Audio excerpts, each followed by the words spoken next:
Chapter 1871 Information on Kulas. Chapter 1871 Information on Kulas. Tian Yang stood there, completely dazed, even long after Ren Xia had left. Eventually, almost absent-mindedly, he lifted his hand and touched the spot where Ren Xia had kissed him. The warmth was still there. However, Huang Shaoli's smiling face suddenly appeared in his mind, instantly snapping him out of his daze. Kulas was right. She's a dangerous and unpredictable woman. I need to be especially careful when around her. Tian Yang thought to himself as he left the Celestial Sword Sect. After leaving the Celestial Sword Sect, Tian Yang traveled deep into the wilderness, searching for a secluded area away from prying eyes. Once he found a desolate, untouched area, he finally set his focus on something he had long neglected, his martial techniques. Although his cultivation base had grown significantly over the past 50 years, his martial techniques remained stagnant. During his time in Han Zexian's cavern, his mind had been entirely consumed by the diary and the engravings on the walls, leaving little to no time for him to practice his martial techniques. While Tian Yang trained, Ren Xia tried to acquire information on Kulas. The first person she went to for such information was naturally her own family. Coincidentally, Ren Xia's mother paid her a visit at the Celestial Sword Sect just a few weeks after her meeting with Tian Yang. Seated within her courtyard, surrounded by the gentle rustling of flowers, Ren Xia and her mother enjoyed their tea in peaceful harmony. Their conversation was light and pleasant at first, with her mother inquiring about her time at the sect, her progress in cultivation, and any challenges she had faced. Ren Xia responded with ease, sharing details of her breakthroughs and training progress. However, as the conversation continued, Ren Xia eventually brought up Kulas, a name she hadn't mentioned to her family for decades. "Mother, this may sound random, but have you heard from or about Kulas recently?" The moment Ren Xia spoke his name, her mother, who had just lifted her teacup to her lips, suddenly trembled. A faint ripple disturbed the surface of the tea as her fingers momentarily stiffened around the delicate porcelain. For a brief second, an unreadable expression flashed across her usually composed face, one that Ren Xia had never seen before. Then, slowly, she lowered the cup, placing it carefully back onto the table. "Did something happen? You haven't mentioned him ever since your engagement was broken." Ren Xia kept a calm demeanor and responded, "A friend mentioned him not long ago, and I realized that I haven't heard a word about him for over 50 years now. I don't care about his situation, but it does intrigue me how quiet he's been." "Don't tell me he died?" Her mother didn't immediately respond. Instead, a heavy silence settled between them, the only sound being the soft rustling of flowers in the gentle breeze. Then, after what felt like an eternity, she finally spoke. "Sorry, but I also haven't heard from him or the Immortal Might clan recently." Her voice was calm, steady, too steady. "After your engagement was broken, our relationship with the Immortal Might clan hasn't been the same. It might take some time before things return to normal." On the surface, her words were logical and reasonable. But Ren Xia knew better. She had spent a lifetime reading the subtle nuances in her mother's expressions and tone. And right now, her mother was lying. She wasn't just withholding information, she was deliberately hiding something from her. "Is that so?" Ren Xia kept her cool and responded nonchalantly. "By the way, I wouldn't mind completely severing ties with the Immortal Might clan." Her mother shook her head and said, "You know that's not possible." "I know." As their meeting neared its end, Ren Xia's mother set down her teacup and spoke with deliberate intent. "Before I leave, I need an answer for you-know-what." Ren Xia's expression remained composed, her response almost instantaneous. "If you're talking about who my next fiancé will be, I am still considering my options." Her voice was calm, unaffected, as if she had expected this conversation from the very beginning. Despite how last-minute the question might have seemed, Ren Xia knew this was the true reason for her mother's visit. "Your father and I both know you're trying to delay it as long as possible, but you really need to make up your mind soon, as it'll greatly our clan. We love you, but our patience has a limit, and it's running thin." "Of course, mother." Ren Xia managed to keep a calm demeanor until the very end.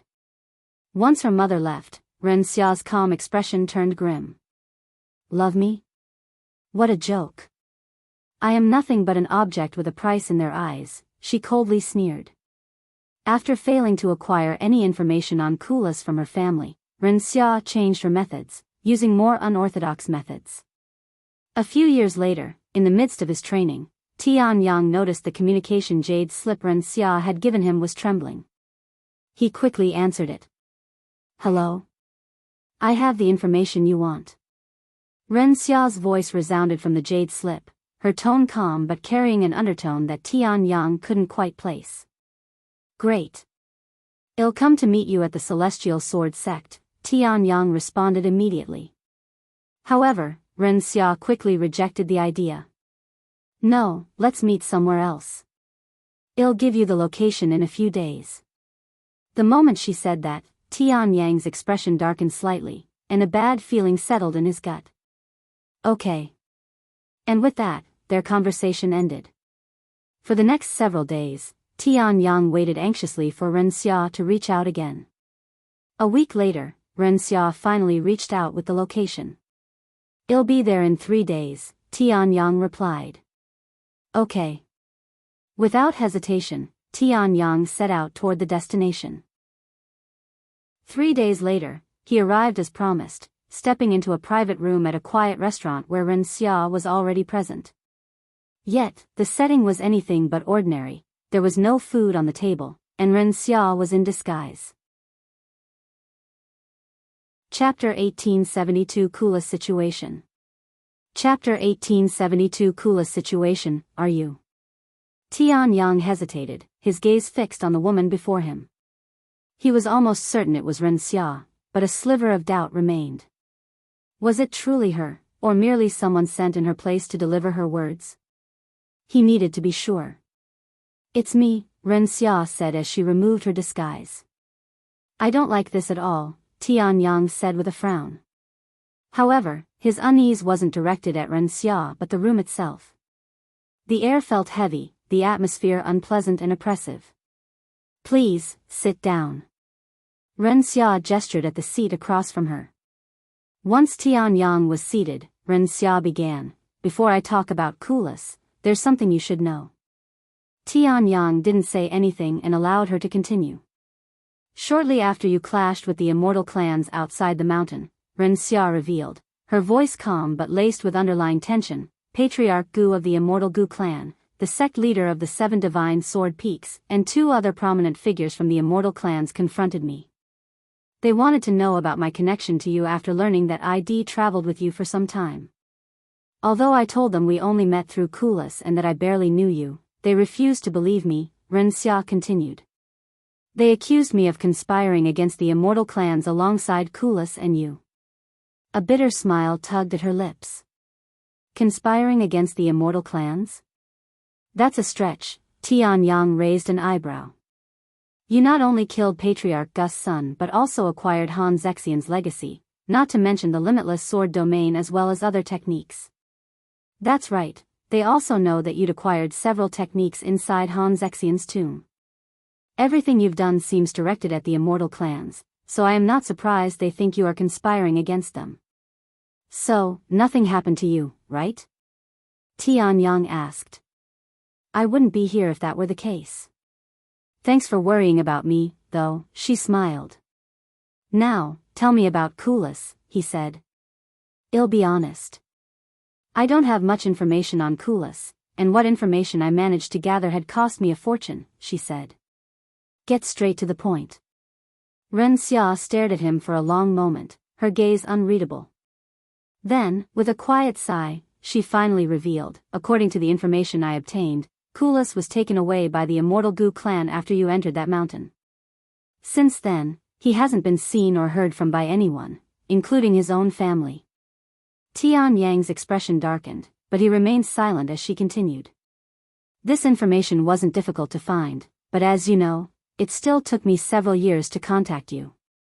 Anyway, the Immortal Might clan began pouring their resources into another heir shortly after Kulas' disappearance. That only happens when the previous one is either dead, or no longer qualified. The weight of her words settled over the room, the unspoken implications pressing down like a suffocating force on Tian Yang. Are you saying that Kulas is dead? Tian Yang roared, his voice shaking the room as his expression twisted with anger. His hands clenched into fists, veins bulging beneath his skin. The very idea was unbearable. Kulas, gone? Just like that? Ren Xia met his gaze steadily, unfazed by his outburst. I'm saying that, to the Immortal Might clan, he might as well be. Also, let me finish. After taking a deep breath, Ren Xia continued, Kulas isn't dead, but he's currently imprisoned in the Immortal Confinement Dungeon. Immortal Confinement Dungeon? Never heard of it. Tian Yang frowned at this unfamiliar yet ominous name. I'm not surprised. It's a secret prison shared by the 9 immortal clans, she explained, her tone grave. A place reserved for those who have committed unforgivable offenses against them. Once someone is sent there, they are never seen again. Even within the immortal clans, only trusted members are aware of its existence. Tian Yang fell silent, deep in thought. A moment later, he asked, where is the Immortal Confinement Dungeon? Ren Xia's eyebrows shot up. Don't tell me you're planning to break Kulas out of that place? Tian Yang scoffed. Of course. Why else would I be asking? To bring him lunch? Ren Xia blinked, momentarily caught off guard. Of all the responses she had expected, sarcasm wasn't one of them. For a moment, she could only stare at him in a daze, unsure whether to be exasperated or impressed. Eventually, she snapped out of her daze and said, sorry, but I don't know. I told you that only trusted members of the immortal clans know about its existence, right? Well, even few people know its location. Aren't you the young lady of the Immortal Sword clan? Your status should be pretty high up there. Of course it is, but that doesn't mean I know everything that happens within the immortal clans. Moreover, I am just a... Ren Xia suddenly stopped mid-sentence, her expression flickering with bitterness, though it vanished almost instantly. She took a breath before continuing, her tone firmer. Anyway, I cannot help you with this. If I dig any deeper, they'll start noticing, especially when it comes to information on the Immortal Confinement Dungeon. Hell, I probably don't even have the funds to continue, as I am already near bankrupt from this favor. Is that so? Tian Yang murmured, his voice devoid of emotion as he fell into silence once more. Ren Xia watched him carefully, her eyes studying his expression. Finally, unable to hold back her curiosity, she asked, so, what are you going to do now? My goal hasn't changed in the slightest. If Kulas is imprisoned within the Immortal Confinement Dungeon, I will get him out of there, he declared. And how in heaven's name are you going to do that? You don't even know its location. There are many ways to find out. Don't tell me you're going to kidnap someone from the immortal clans? Ren Xia said in a somewhat joking tone. Tian Yang glanced at her, a small smirk tugging at his lips. That doesn't sound like a bad idea. Chapter 1873 Attacking the 9 Immortal Clans. Chapter 1873 Attacking the 9 Immortal Clans, you can't be serious. Ren Xia exclaimed, eyes widening in shock at Tian Yang's response. Tian Yang simply looked at her, unfazed. Ren Xia pressed on, even if you're actually considering kidnapping someone, they'd have to be of high enough status to know the location of the Immortal Confinement Dungeon. Only elders of the immortal clans have access to that information. How strong are the elders of the immortal clans? Tian Yang then asked. Most of them are within the Immortal Ascension realm, but a few have already stepped into the realm of bronze immortals. They are not individuals you can simply kidnap and threaten, Ren Xia said, shaking her head at the absurdity of Tian Yang's plan. If they're only at the Immortal Ascension realm, then it's doable. Ren Xia stared at him, utterly speechless. Immortal Ascension cultivators weren't just powerful, they were on the cusp of true immortality, standing at the peak of the mortal world. Even among the immortal clans, they were revered as near-invincible figures. The idea of kidnapping one was nothing short of madness. You. Unbelievable. She finally said, barely able to form the words. But Tian Yang's expression remained calm, composed, as if he had just stated the most ordinary thing in the world. Then, in the next moment, Tian Yang let a sliver of his cultivation leak out. The air around him trembled, and an invisible force pressed down on the room like the weight of a mountain. Ren Xia's breath was caught in her throat. Her instincts screamed at her, her very soul recognizing the overwhelming presence before her. Immortal ascension? Impossible, she gasped, stumbling back as she shot to her feet. Her mind reeled. How could this be? Reaching the immortal ascension realm was a feat that required many millennia of effort, even for the most gifted cultivators. Yet Tian Yang, who had once been beneath her in cultivation, now stood at such a level. So, do you still think I won't be able to kidnap one? Tian Yang said a moment later. As the realization sank in, a chill ran down Ren Xia's spine. If Tian Yang was already at this level, then perhaps kidnapping an elder wasn't just reckless madness.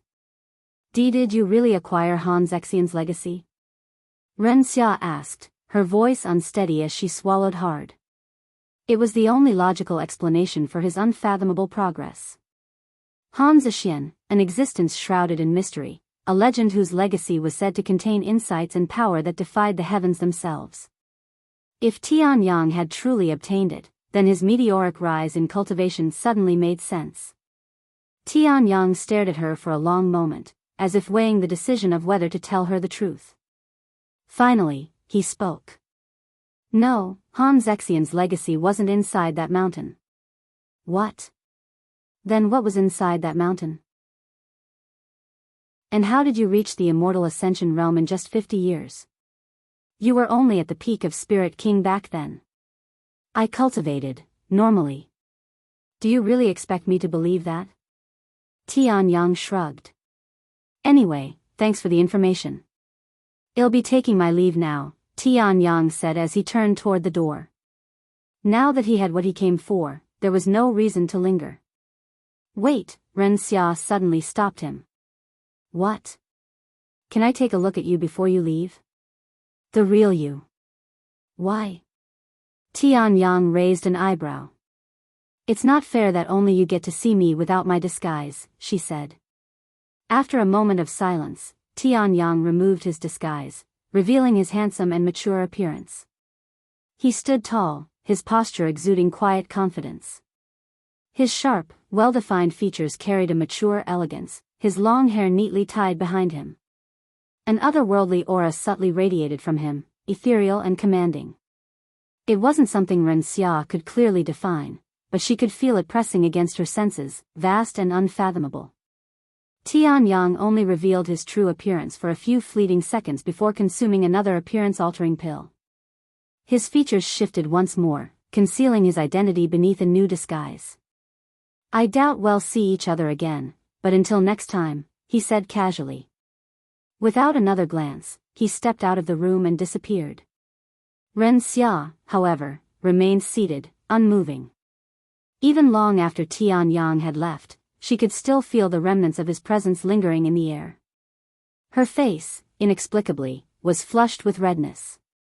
She exhaled slowly, pressing a hand against her chest, as if trying to steady something within her.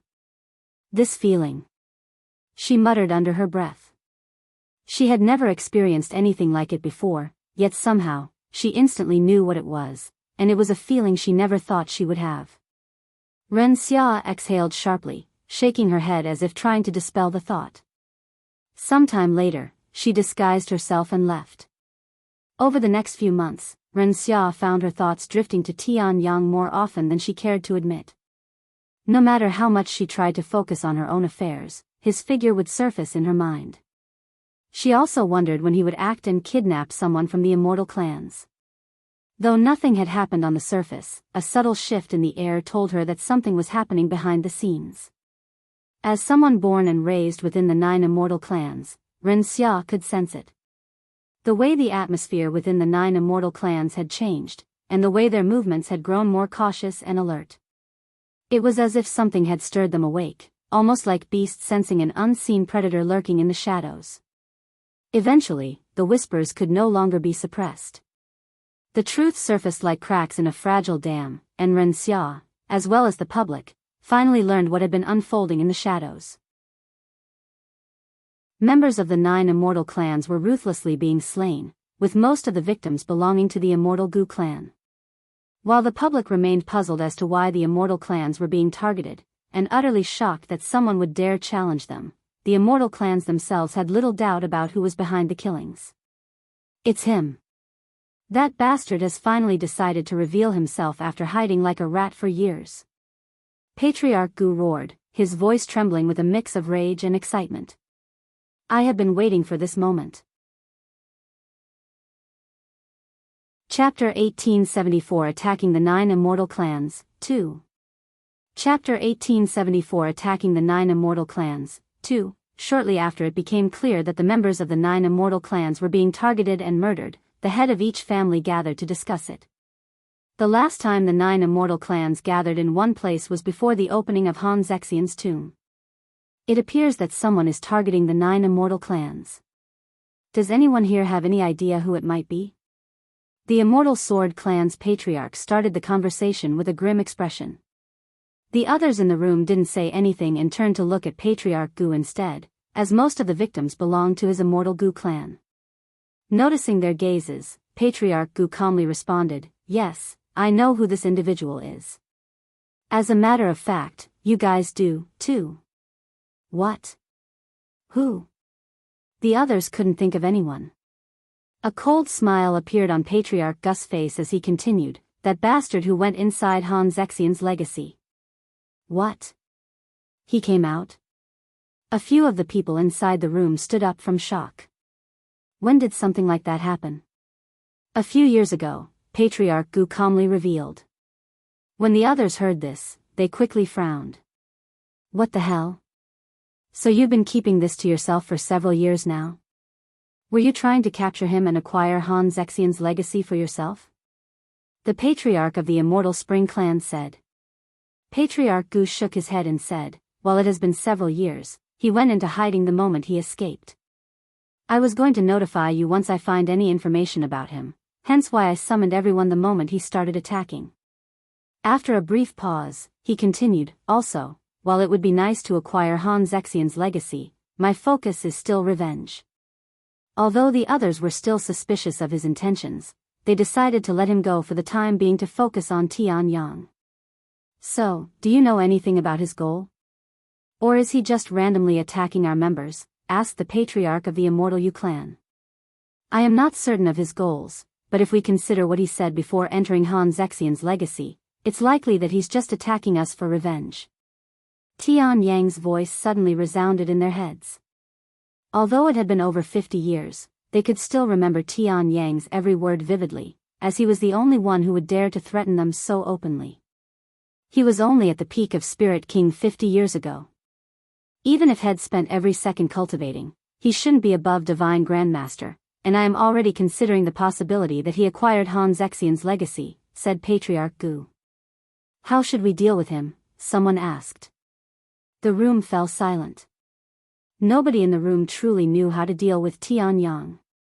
The situation was unprecedented. The immortal clans had faced rebellions and even wars among themselves before, but never had a single individual dared to attack them so blatantly. Moreover, as the 9 immortal clans, they could not afford to act recklessly. They had their reputation and their dignity to uphold. If they reacted too aggressively or defensively, it would only prove that one man could threaten their authority, an embarrassment they could not allow. For now, we can only warn our members to stay alert. Each family should also send out a few disguised experts. With any luck, we'll catch him off guard, said the Patriarch of the Immortal Spirit Clan. It was a simple but practical plan. If Tian Yang kept attacking the immortal clans at random, there was a good chance he'd run into one of the disguised experts, someone ready to take him down. No one objected.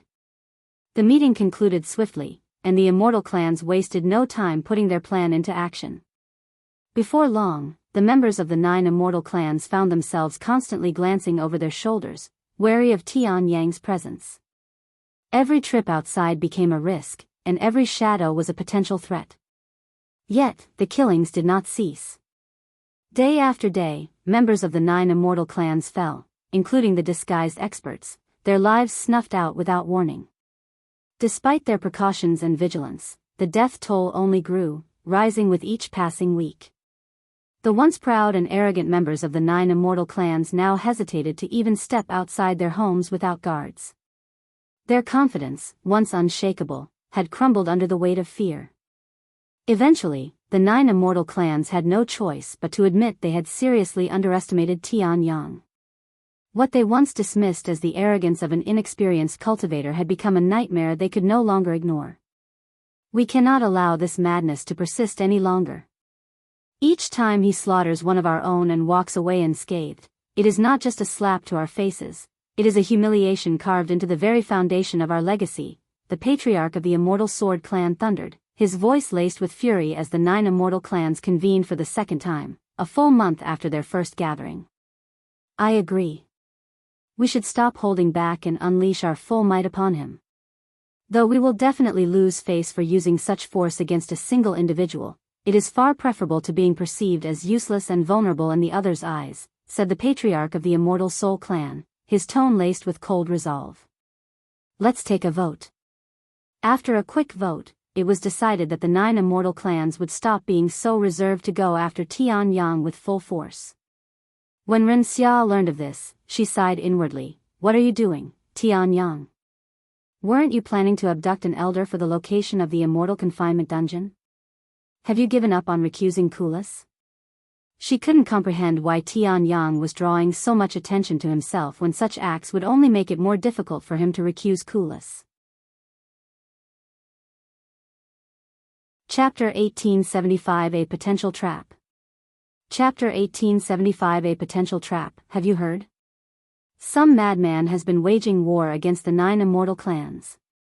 I can't even begin to imagine what kind of grudge he must hold to go this far, Elder Jing remarked, her tone laced with curiosity and disbelief as she addressed the stunning woman before her within the Immortal Monastery. With everyone and their mother talking about it, it'd be a miracle not to know by now, Elder's son replied in a tone of utter disinterest, as if the chaos shaking the 9 immortal clans was nothing more than idle gossip unworthy of her concern. Elder Jing fell silent, her gaze lingering on Elder son's face, once radiant, now clouded with an unspoken gloom. The reason behind her unhappiness was evident, yet Elder Jing dared not voice it, fearing that even the slightest mention might deepen the shadows in her companion's heart. Meanwhile, Ren Xia found herself back at the Immortal Sword clan after being called back by her parents. Inside a quiet room, facing her parents, Ren Xia spoke, "If you're worried about my safety, I would have been far safer at the Celestial Sword Sect than here." However, her father merely sneered, as if he found her concern amusing. That madman may be attacking the 9 immortal clans, but most of his victims belong to the Immortal Gu clan. Our Immortal Sword clan has yet to suffer any casualties, which means there's a good chance we're not his target. Ren Xia's eyes widened in surprise. What?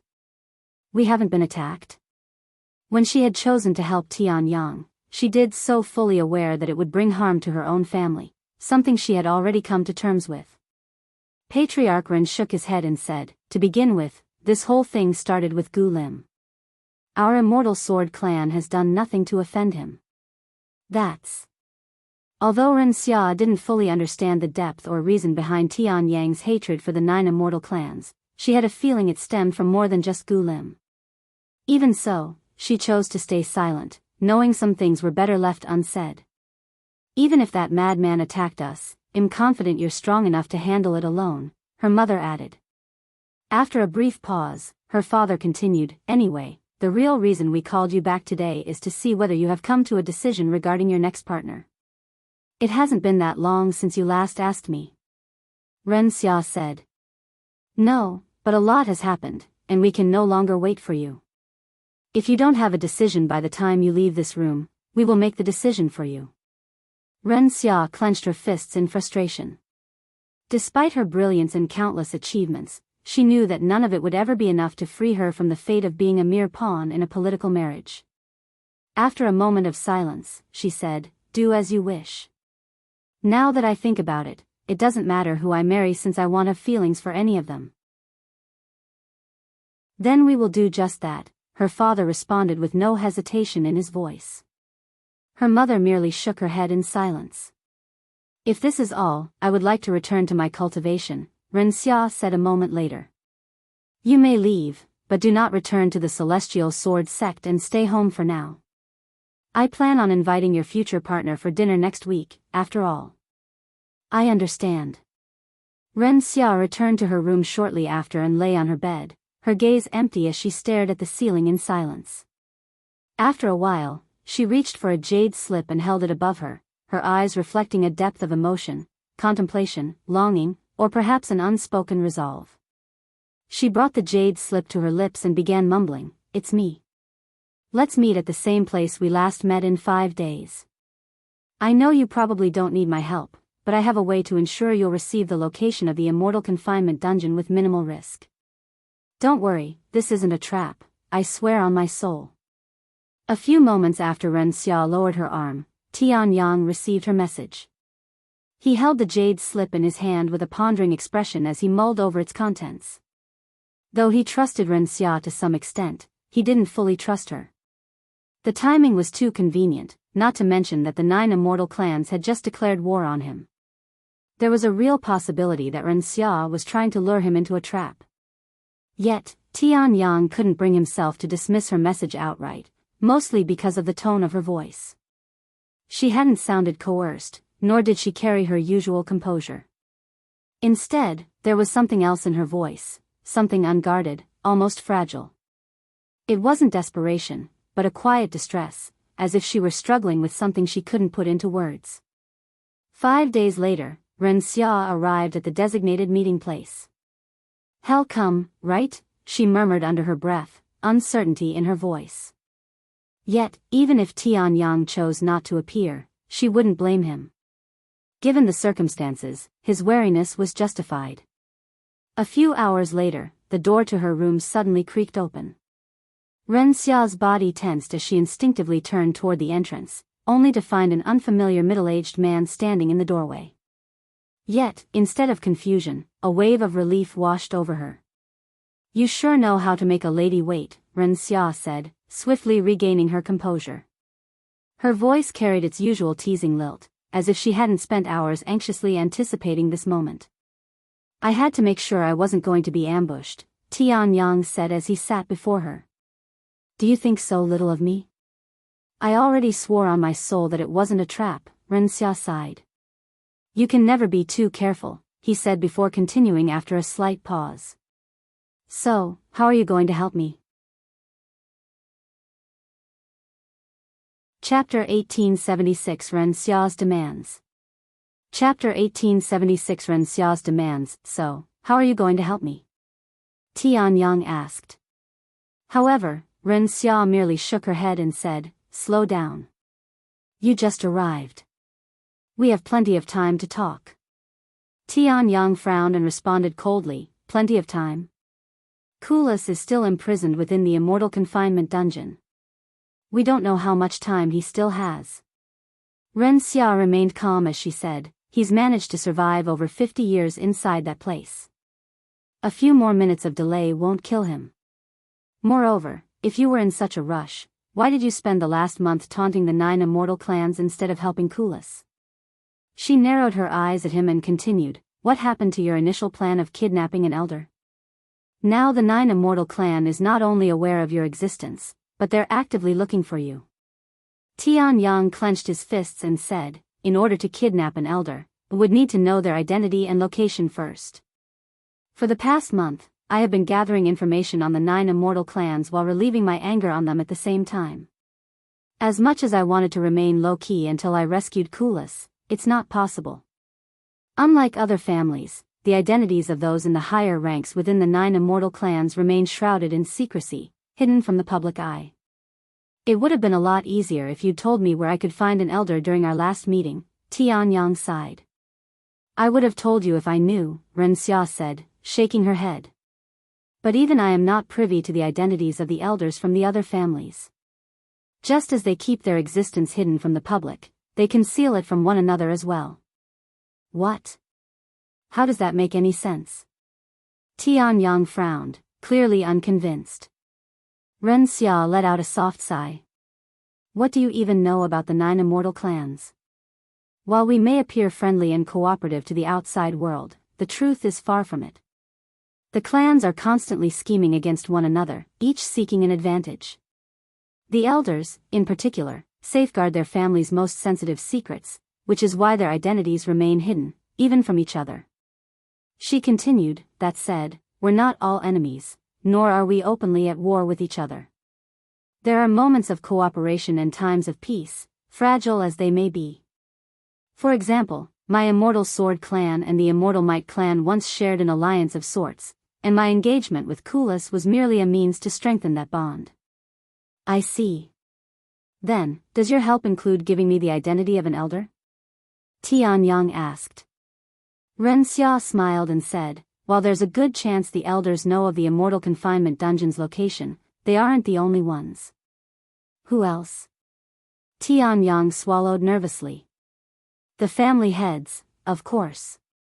Tian Yang immediately rubbed his eyes and sighed, can you stop messing with me? While I know the identity of the family heads, it'd be suicidal to go after them when they're all silver immortals. I may be reckless, but I am not crazy. Ren Xia looked at him with a doubtful gaze and said, I wouldn't speak so confidently about that. You're plenty crazy in my eyes, not to mention the rest of the world. Anyway, I am not finished. I can not only guarantee you the Immortal Confinement dungeon's location but that you'll also be able to enter and leave with Kulas without any interference. Despite Ren Xia's confident tone, Tian Yang struggled to see how he could possibly accomplish such a feat. He was nowhere near strong enough to contend with the patriarchs, let alone abduct one. Even if, by some miracle, he managed to threaten one of them, the 9 immortal clans would be waiting in ambush for him at the Immortal Confinement dungeon. Seeing Tian Yang's doubtful face, Ren Xia smiled and said, "Erase the plan." Ren Xia proceeded to reveal her grand plan to Tian Yang, who was left utterly speechless by the end. You can't be serious. Why would you even go to such lengths to help me? No, this isn't for me but for Kulas. Tian Yang looked at her and asked with a serious face, do you, by any chance, still care about Kulas but are too stubborn to admit it? Ren Xia frowned and said, are you purposefully trying to make me angry? Because if so, you've successfully done so. If you don't want my help, we can forget about it. It's not that I don't want your help. It's just that I don't understand why you're helping me. This plan may have almost no risk for me, but it's incredibly risky for you. I just can't see how it'll benefit you. Of course you can't see how it'll benefit me. I have yet to reveal my demands. Ren Xia said. His rejection was immediate, firm, and without the slightest hesitation. Seeing Tian Yang's surprised face, Ren Xia continued, what? Did you think I was going to help you for free? When there's so much risk involved for me?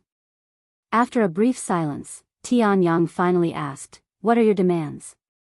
Ren Xia's lips curled into a playful smirk. Become my man.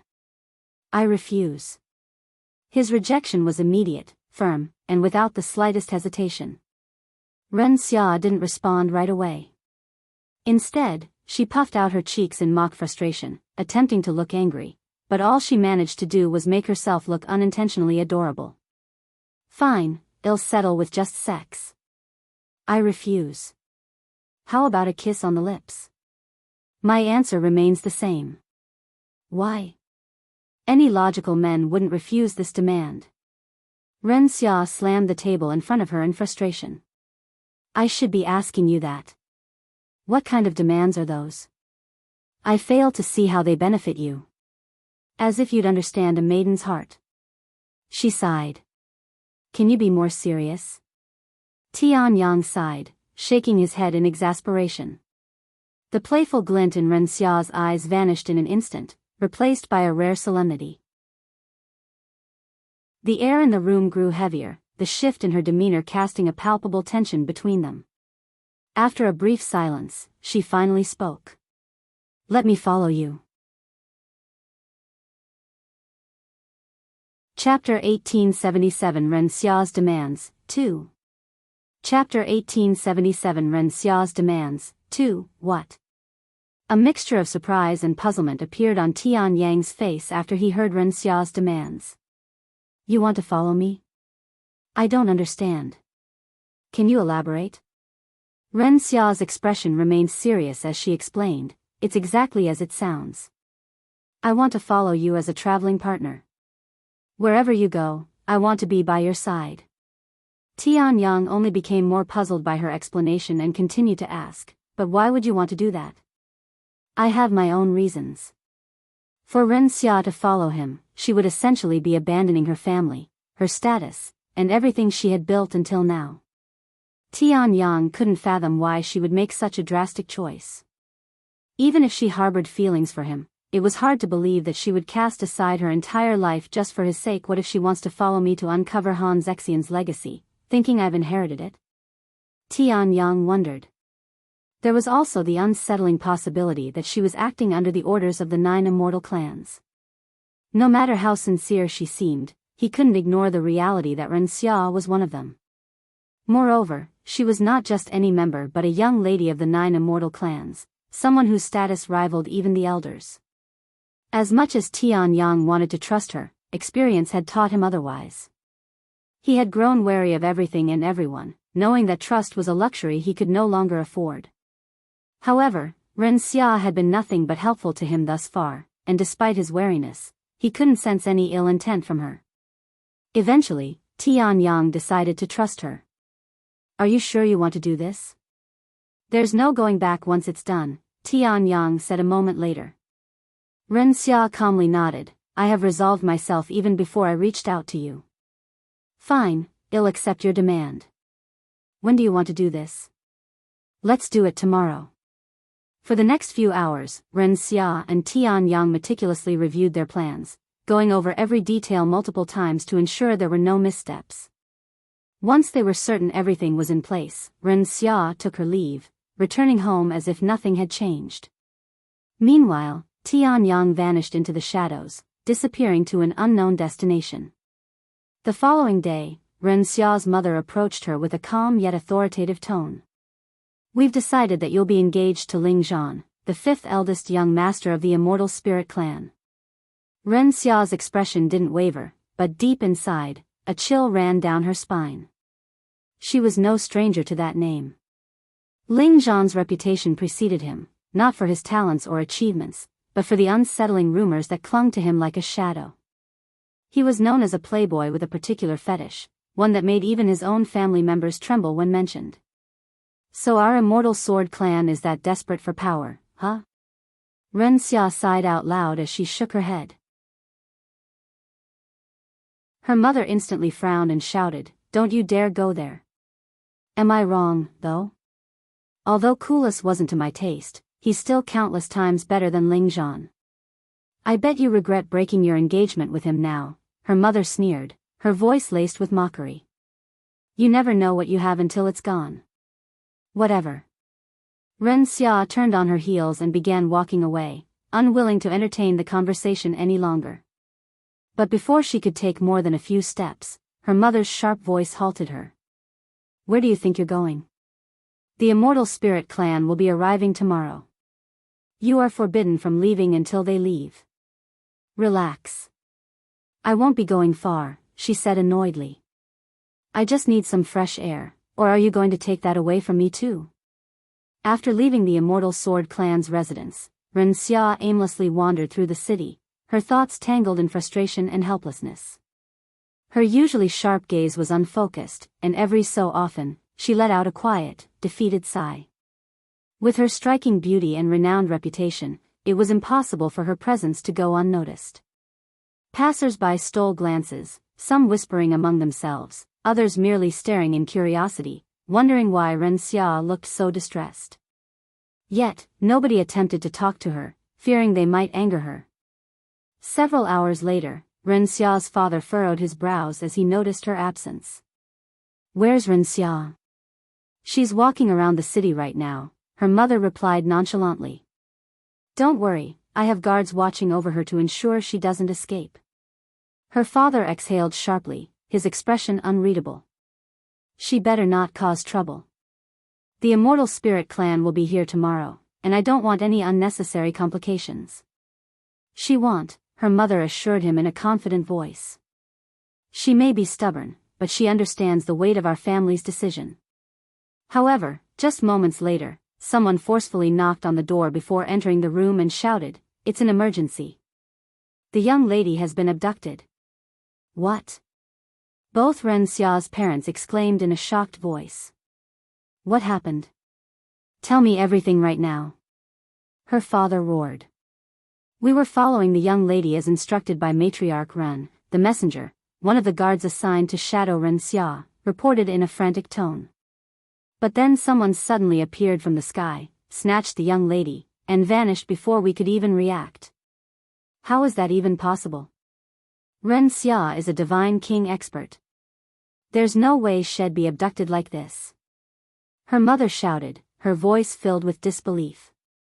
But the kidnapper exuded the presence of a divine emperor, if not divine sovereign.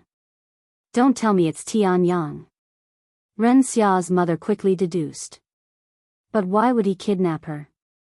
If it were truly him, I'd sooner believe he would have killed her on the spot, just like he did to the others. But he didn't. Ren Xia's father refused to accept it. Before they could dwell further into the situation, the sound of hurried, frantic footsteps echoed through the halls. A guard burst into the room, his face pale with urgency. It's an emergency, he stammered, barely catching his breath. The young lady has returned home, but she's not alone. She came back with an unknown individual who claims he's holding her hostage and demands to speak with the family head, or head kill her. What? Ren Xia's parents exclaimed. Chapter 1878 Taking Ren Xia as Hostage. Chapter 1878 Taking Ren Xia as Hostage. How did they return so fast? How long has it been since Ren Xia was kidnapped? Ren Xia's father turned to look at the first messenger, who hesitated for a moment before responding. After the young lady was abducted, we sort of panicked and went to search for her. After about an hour, we finally realized we had forgotten to send someone home to notify you. She was abducted an hour ago? You incompetent bastards. Ren Xia's father roared. Sometime later, Ren Xia's parents went to the courtyard to meet Tian Yang and Ren Xia. When Ren Xia's parents laid eyes on Ren Xia's disheveled state, her torn clothes, messy hair, and bloodied face, their expressions contorted with rage. Her mother gasped, fury and horror flashing in her eyes, while her father's face turned a deep shade of red, his aura surging with uncontrollable wrath. You bastard! Patriarch Ren roared, his killing intent filling the area like a tidal wave. I swear, if you so much as laid a finger on my daughter with your filthy hands. Tian Yang looked at Ren Xia's appearance and sneered, Don't worry, I didn't touch her, at least not in the way you're thinking. However, I had to rough her up before she would start listening to me. Anyway, it's a bit chilly out here. Why don't we go somewhere more private? And what's stopping me from killing you on the spot? Patriarch Ren responded. Father. Just listen to him. He poisoned me. If you kill him, I am as good as dead. Ren Xia suddenly shouted, tears flowing down her face. Tian Yang smiled and said, You should listen to your daughter. If I don't feed her the antidote every hour, the poison will melt her body from the inside. For the record, she took the previous antidote half an hour ago. You fiend! Her mother shouted. Although Patriarch Ren wanted to kill Tian Yang on the spot, he couldn't let Ren Xia die. Thus, he reluctantly led Tian Yang to a private room. What are your demands? Patriarch Ren asked Tian Yang as they stood several meters away from each other. Straight to the point, huh? I like it. Tian Yang smiled. It's quite simple. In exchange for your daughter's life, I want the location of the Immortal Confinement dungeon. What? The Immortal Confinement dungeon's location? How do you know about that? Patriarch Ren exclaimed with a surprised face. Does it matter how I got the information? The only thing that matters right now is whether you're willing to exchange its location for your daughter's life. That information isn't something I can just give you. It's not that simple. Patriarch Ren growled. What do you mean it's not that simple? It's just a prison for those who offended the 9 immortal clans, right? You make it sound like it's a treasure trove. Tian Yang shook his head. What the hell do you know? Patriarch Ren clenched his fists and jaw in frustration. Unbeknownst to Tian Yang at the moment, he had actually hit it right on the nail. The Immortal Confinement Dungeon may function as a prison, but it also serves as a vault for the 9 immortal clans, where many treasures and techniques are stowed away. If it weren't for this, Patriarch Ren wouldn't have hesitated to give Tian Yang its location. Seeing Patriarch Ren hesitate, Tian Yang looked at Ren Xia and sneered in disdain. I guess your parents care about a prison more than your life. Wait! Patriarch Ren suddenly shouted. Why do you want to find the Immortal Confinement Dungeon? He continued. Depending on your reason, I may or may not be able to give you the information, even if you threaten me with my daughter's life. Tian Yang narrowed his eyes and said, so there really is something in there worth more than your own daughter's life? Patriarch Ren didn't answer, but his silence was enough. Tian Yang was taken aback. He hadn't expected this. Neither had Ren Xia. But at this point, there was no turning back. Whatever. I don't care about that. I'm going there for Kulas, nothing more, nothing less. Tian Yang revealed his reason for going to the Immortal Confinement Dungeon. Kulas? You're doing all of this for Kulas? Patriarch Ren instantly became bewildered. You're really Tian Yang? Matriarch Ren muttered in a daze, as they'd only assumed his identity until now. That's right. Now that you know my reason, are you going to tell me or not? If you refuse, I'll not only kill your daughter, but I'll make sure to kill as many people in the Immortal Sword Clan as I can, Tian Yang threatened. Do you really think you have that power? You're only a divine sovereign at best. Patriarch Ren sneered. I can kill you faster than you can blink. Tian Yang showed a cold smile before responding. Have you forgotten that ID spent over 50 years with Han Zexian's legacy? Although I won't be able to kill you, you also won't be able to kill me. Patriarch Ren's expression darkened at the mention of Han Zexian's legacy. He suspected Tian Yang might be bluffing, but the mere possibility that he wasn't was enough to give him pause. Some risks were not worth taking. Since he's only after Kulas, I don't have to worry about him stealing the treasures. No, even if he wanted to, he wouldn't be able to open the vault. Patriarch Ren had absolute confidence in the vault's security. What truly worried him wasn't the risk of Tian Yang looting the treasures but the inevitable backlash from the other immortal clans. Revealing the location of the Immortal Confinement Dungeon would bring unfathomable consequences. However, if Ren Xia were to die, the Immortal Sword Clan would be just as doomed. Actually, I can just kill him before the others find out, Patriarch Ren suddenly realized. That way, no one will ever know I leaked the location, and I can save Ren Xia at the same time. Fine, I'll tell you the location, he said a moment later. Chapter 1879 Immortal Confinement Dungeon's Location. Chapter 1879 Immortal Confinement Dungeon's Location. Fine, I'll tell you the location, Patriarch Ren said. But I'll need you to swear on your soul that you will not harm my daughter afterward. Tian Yang sneered, I refuse. Do you think I am stupid or something? How will I know that you won't try to screw me over with a fake location? Don't worry, I can guarantee your daughter's safety, given that you provide me what I need without messing around. Patriarch Ren's eyebrows twitched slightly. Sure enough, he had planned on giving Tian Yang a fake location while ensuring that his daughter would not be harmed. Unfortunately, Tian Yang didn't take the bite. With no other option, he gave Tian Yang the location of the Immortal Confinement Dungeon. The Immortal Confinement Dungeon is located at the 103,444th peak in the Endless Highlands. The Endless Highlands was a vast mountain range stretching over 100,000 miles, its landscape dominated by millions of towering peaks. The Endless Highlands is also home to countless powerful magical beasts with hidden mysteries and untold treasures buried within its depths, drawing adventurers and cultivators eager for fortune and glory. Yet, despite thousands of years of exploration, only a small fraction of its vast expanse has ever been uncovered, leaving much of its secrets still shrouded in the unknown. The Endless Highlands, huh? All right. Now release my daughter. Patriarch Ren demanded. Tian laughed out loud. You really think I am stupid, don't you?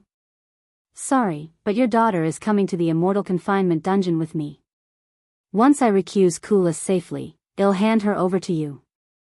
You bastard. Are you walking back on your own words? Patriarch Ren exploded with anger. Huh? My words? I definitely don't recall saying I'd release your daughter the moment you tell me the location. Ren Xia suddenly turned to Tian and cursed at him, you hateful son of, Pa. Tian interrupted Ren Xia with a powerful slap to her face, shocking her parents. Who gave you the permission to talk, you bitch? You bastard. I'll fucking kill you. Patriarch Ren roared as immense killing intent exploded from his body. He raised his hand to strike. Go ahead. Your daughter will follow soon after. Tian proudly lifted his chest high, provoking Patriarch Ren. Patriarch Ren gritted his teeth, trying to control his emotions. I thought so. Anyway, if you have nothing to say, I'd like to leave now. The longer you make this, the longer your daughter will be with me, after all. Get out of here before I can no longer control myself. Tian turned to look at Ren Xia and said, let's go. Mother, father. Ren Xia looked at her parents with a reluctant expression, but Tian grabbed her by the waist and flew away, treating her like luggage. Damn it all. Patriarch Ren stomped the ground so hard he shook the entire building. What should we do about the Immortal Spirit Clan? They'll be here tomorrow. Matriarch Ren asked.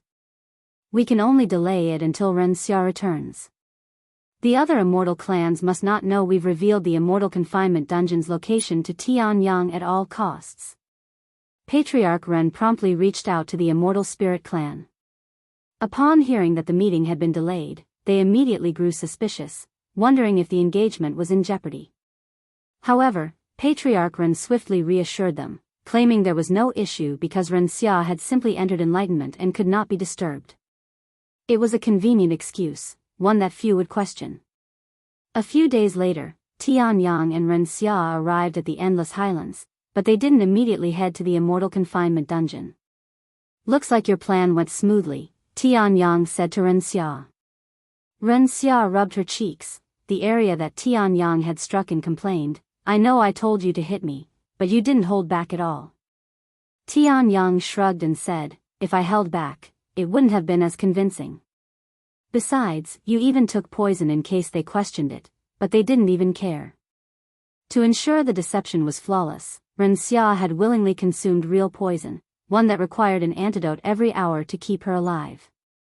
It was a drastic measure, but it only proved how resolute she was in her decision to sever ties with her family. Relax, I'm just joking.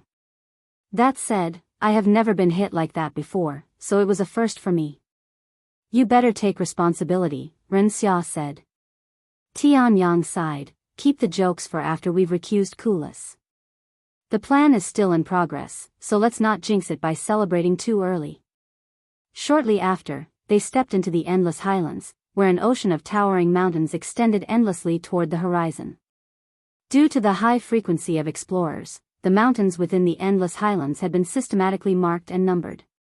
The first 10,000 mountains each had individual markers, ensuring easier navigation. However, beyond that point, only every 100th mountain was marked. Upon reaching the 25,000th mountain, markers appeared only every 1,000 mountains, making navigation increasingly difficult. Beyond the 69,000th mountain, no markers existed at all, forcing Tian to personally count each mountain they passed. After a few more hours, Tian finally reached 103,000, at least somewhere around that number. Do you think the 9 immortal clans marked the Immortal Confinement dungeon? Tian asked. Most likely, but it won't be anything obvious. After flying around for a bit, Tian Yang suddenly sensed a lone presence nearby. When he examined the presence with divine sense, he found an individual seated outside a cave entrance, appearing to be cultivating. While it was common to see cultivators meditating alone in quiet places like the endless highlands, Tian Yang didn't believe this was a mere coincidence. 5th level divine ancestor, huh? He must be the guard of the prison, Tian Yang said. Ren Xia confirmed, I recognize him. He's someone from the Immortal Might clan. Chapter 1880 Rescuing Kulas. Chapter 1880 Rescuing Kulas, someone from the Immortal Might clan, huh? Isn't that Kulas' family? Tian Yang remarked, his eyes narrowing. Then, with a smirk, he added, you think hell just let us in without a fight if we ask nicely? His tone hovered between sarcasm and genuine curiosity. Ren Xia shook her head. I doubt it. Kulas may have been the young master of the Immortal Might clan, but that was over 50 years ago. He was exiled, disowned. Even when he held that title, he didn't have many allies within the clan. I doubt anyone would be willing to risk their life for him. You think I should just kill the guard then? I'm worried his death might alert the 9 immortal clans, Tian Yang said, as there was a good chance a life tablet tracked the guard's life. Ren Xia pondered for a moment before speaking, it'd be weird if they didn't have a life tablet on him. You know what? I think I have a plan. What are you going to do? Tian Yang raised an eyebrow. In response, Ren Xia swallowed an appearance-altering pill and transformed into someone Tian Yang was very familiar with, as had spoken with her not long ago. Your mother. Tian Yang muttered. Ren Xia smiled and nodded, and you're going to play the role of a prisoner. Tian Yang immediately understood Ren Xia's plan after hearing this. They were going to sneak him inside as a prisoner. This way, they wouldn't need to kill the guard. That's actually a brilliant plan, Tian Yang admitted. I'm glad you agree. Now, let me beat you up a little so it looks more convincing, Ren Xia spoke with a somewhat threatening smile on her face. That's... What? Are you going to say you can't do that when I already did it once? Ren Xia frowned, referring to her roughed-up appearance. I didn't even say anything. Tian Yang sighed. All right, come at me. Hearing this, Ren Xia cracked her knuckles before giving Tian Yang a few good punches in the face. Is this all you got? In that case, let me do it myself.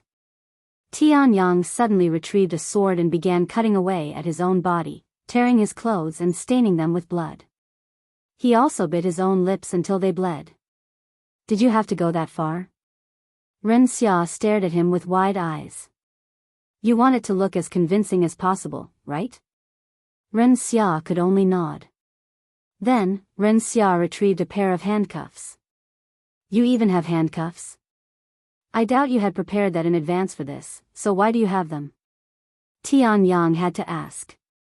Oh, these? I am part of the Celestial Sword Sect's disciplinary squad, so I always have them on me in case I need to arrest someone.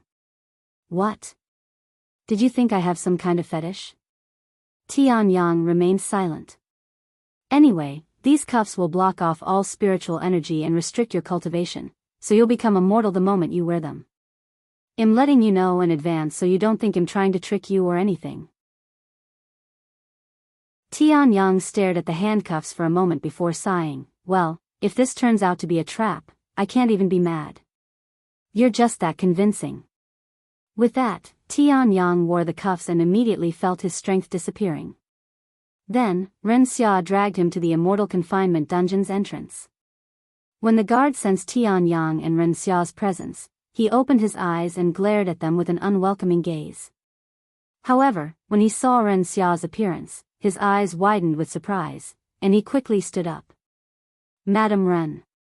What brought you here today? I didn't get any message that you were coming, said the guard after bowing to her. That's because I came here as soon as I arrested this man, Ren Xia said. But for Madam Ren to personally bring him here, who is he? He's Tian Yang, the one who's been going after the 9 immortal clans. Sorry, but I don't know who that is. I haven't left my post for over 70 years now, said the guard. This crazy bastard killed over 100 members of the 9 immortal clans. Ren Xia shook her head. What? That's ridiculous. That's why I rushed here as soon as we arrested him. The others will arrive to interrogate him later. They're still trying to clean up the mess he created. The guard nodded and proceeded to unlock the formation protecting the Immortal Confinement dungeon. When Tian Yang saw this, he was glad they didn't kill the guard, as he wouldn't have been able to open the formation with his current abilities. When Ren Xia brought Tian Yang inside, the guard didn't follow them and remained outside. Meanwhile, Tian Yang and Ren Xia were transported to a dark and grim place. So the Immortal Confinement dungeon exists in its own world, huh? Tian Yang thought to himself as he looked around. Matriarch Ren? I didn't know you were visiting today. Another guard approached them shortly after they entered. This was a last-minute decision, she said. I see. Which floor do you want to visit? The floor with that bastard Kulas. What? The lowest floor? The guard turned to look at Tian Yang with a surprised face. Only the worst offenders were placed on the lowest floor. If you're curious, you can ask around. He's quite famous. Anyway, I don't have much time. Let's move it, Ren Xia spoke in an authoritative tone, leaving no room for the guard to ponder. I understand. Please, follow me. Ren Xia proceeded to follow the guard while dragging Tian Yang by his cuffs. After walking through a dark and narrow passageway for a minute, they reached the end, where a teleport formation existed. The guard activated it and brought them to the lowest floor of the dungeon, where Kulas was being held. Chapter 1881 Rescuing Kulas, 2. Chapter 1881 Rescuing Kulas, 2. The Immortal Confinement dungeon lived up to its name. Its interior was as oppressive as the worst prisons, dark and suffocating, with damp stone walls that trapped the stench of decay. The air was thick with the foul mix of sweat, blood, and something more sinister, a scent that spoke of countless souls who had suffered within its depths. The lowest floor was even worse. Though it held the fewest prisoners, the air was thick with the overwhelming stench of blood and rotting flesh, so pungent that it nearly made Ren Xia gag. The walls seemed to breathe with the agony of those who had long perished here, and every step forward felt like wading deeper into a place forsaken by time and mercy. That feeling of despair only grew stronger as they moved past the cells, their eyes falling upon the prisoners within. Each one was shackled to the cold stone walls, their bodies stripped bare, stripped of dignity. But what was most harrowing was that none of them even looked human anymore. Their skin was a grotesque tapestry of black, blue, and red, evidence of relentless beatings and unspeakable torture. Most of them were also missing limbs. Some missed only one or two, but a few didn't have any limbs at all. Although Ren Xia had heard rumors about the Immortal Confinement dungeon being a cruel place, she could have never imagined it was in such a condition.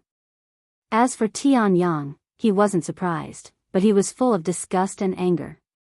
Kulas has been trapped in this hell for over 50 years? Even if I save him, he might not be the same Kulas I once knew. Tian Yang clenched his jaw, his fists tightening as a wave of unease washed over him. He had to be prepared for the worst, for the possibility that the man he sought to rescue was no longer the one he remembered. However, even if Kulas was an entirely different individual, he still wanted to save him. If only I had arrived sooner, he sighed inwardly. When they reached a certain cell, Ren Xia suddenly stopped to look at the individual inside, her eyes raised in a puzzled manner. Seeing this, the guard said, "Since this is the madam's first time coming to the lowest floor, you probably don't even recognize him." "What are you talking about?" Ren Xia looked at the guard with a questioning expression. The guard smiled and said, "Don't be too surprised to hear this, but that's Kulas." "What?" Ren Xia exclaimed in a shocked voice. "Kulas?" Tian Yang's eyes also widened with shock after hearing this. Neither Ren Xia nor Tian Yang recognized Kulas at first until the guard pointed him out. But they couldn't be blamed for their failure to recognize him. The man before them bore no resemblance to the Kulas they once knew. However, it wasn't the scars of torture that made Kulas unrecognizable. The man who was once a handsome young man had undergone a transformation beyond comprehension. He had become massive, so colossal that even while kneeling, he stood as tall as a building, his body towering over them, far beyond the size of any normal human. That's Kulas? What happened to him? Ren Xia asked out of curiosity. We don't know what exactly caused his transformation, but we believe it's due to a technique had acquired from Han Zexian's tomb since the Immortal Might clan denied having such a technique, said the guard. Ren Xia swallowed nervously. She turned to look at Tian Yang, who was staring at Kulas without blinking. Well, what are you going to do now? She asked. Excuse me? The guard thought Ren Xia was speaking to him. Shut up. I'm not talking to you, she snapped at him. What? The guard could only stand there with a dazed look on his face as he tried to comprehend what had just happened. Release me, Tian Yang said a moment later. Ren Xia nodded and removed his handcuffs. What are you doing, Madam Ren? Shocked by her actions, the guard jumped back and instinctively drew his weapon. After being released from his handcuffs, Tian Yang retrieved a recovery pill and consumed it, healing all of the injuries on his body. He then shifted his gaze to the now alert guard, his eyes sharp and overwhelming. In a cold, threatening tone, he commanded, "Open Kulas' cell." Who are you? Do you have any idea what you're doing? The guard roared as he released his cultivation at the Divine Master realm. In response, Tian Yang exuded his Immortal Ascension cultivation, forcing the guard onto his knees with just presence alone. I will not ask you again, Tian Yang said, his voice ice-cold as he unsheathed his sword. If you do not release him, I will kill you and open the cell myself.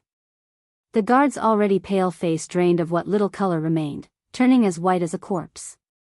He was painfully aware of his predicament. Before Tian Yang, he was nothing more than an ant, utterly powerless to resist. Yet, obeying Tian Yang's demand was no better. The 9 immortal clans would undoubtedly dispose of him for his betrayal. No matter what he chose, death awaited him. In the end, the guard made his choice. If death was inevitable, he would rather take his chances with the 9 immortal clans than face certain execution at this very moment. With trembling hands, he stepped forward and, without another word, unlocked Kulas' cell. Tian Yang removed his disguise and approached Kulas, who had his head down and appeared to be asleep. Ahem. Tian Yang quickly cleared his throat, steadying himself before speaking in a calm voice. Brother Kulas, it's me, Tian Yang. I'm here to rescue you. His words hung in the air, met with nothing but silence. Let alone speak a word, Kulas didn't even bother to lift his head to look at Tian Yang, almost as if he wasn't conscious. However, Tian Yang was certain that Kulas was awake and decided to try again. If you find any errors, ads pop up, ads redirect, broken links, non-standard content, etc. Chapter 1882 Rescuing Kulas, 3. Chapter 1882 Rescuing Kulas, 3. Seeing that Kulas didn't respond, Tian Yang tried again. Brother Kulas, can you hear me? It's me, Tian Yang. It's useless. A voice responded, but it didn't come from Kulas. Instead, it came from the guard. What do you mean by that? Tian Yang looked at him with a deep frown. He hasn't uttered a single sound for the last 20 years, not even a grunt when he's being interrogated, the guard explained. When the guard mentioned being interrogated, he was obviously talking about torture. However, when Tian Yang looked at Kulas' body, there was not a single scar on it. In fact, it was perfectly healthy and incredibly robust, almost as if had trained it vigorously for many years. Tian Yang took a deep breath and continued, Kulas, how long are you going to ignore me?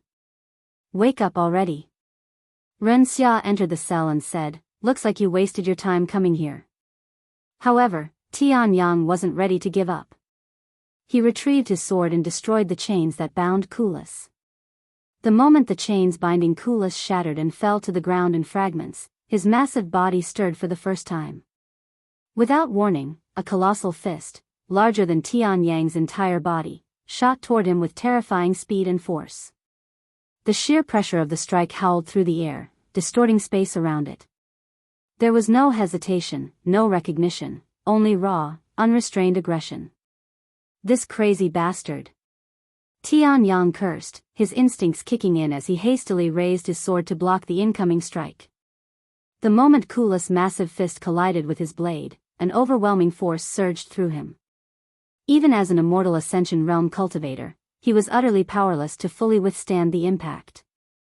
The immense power behind the blow sent him hurtling through the air like a rag doll, slamming into the wall with a deafening crash. Tian Yang? Ren Xia cried in a surprised voice. "I'm fine," Tian Yang said as he quickly stood back up. He narrowed his eyes at Kulas, whose cultivation was only at the peak of Divine King. He's only a Divine King, yet he sent me flying with sheer strength alone? What kind of monstrous power is this? Could this be the result of the great mammoth body refinement?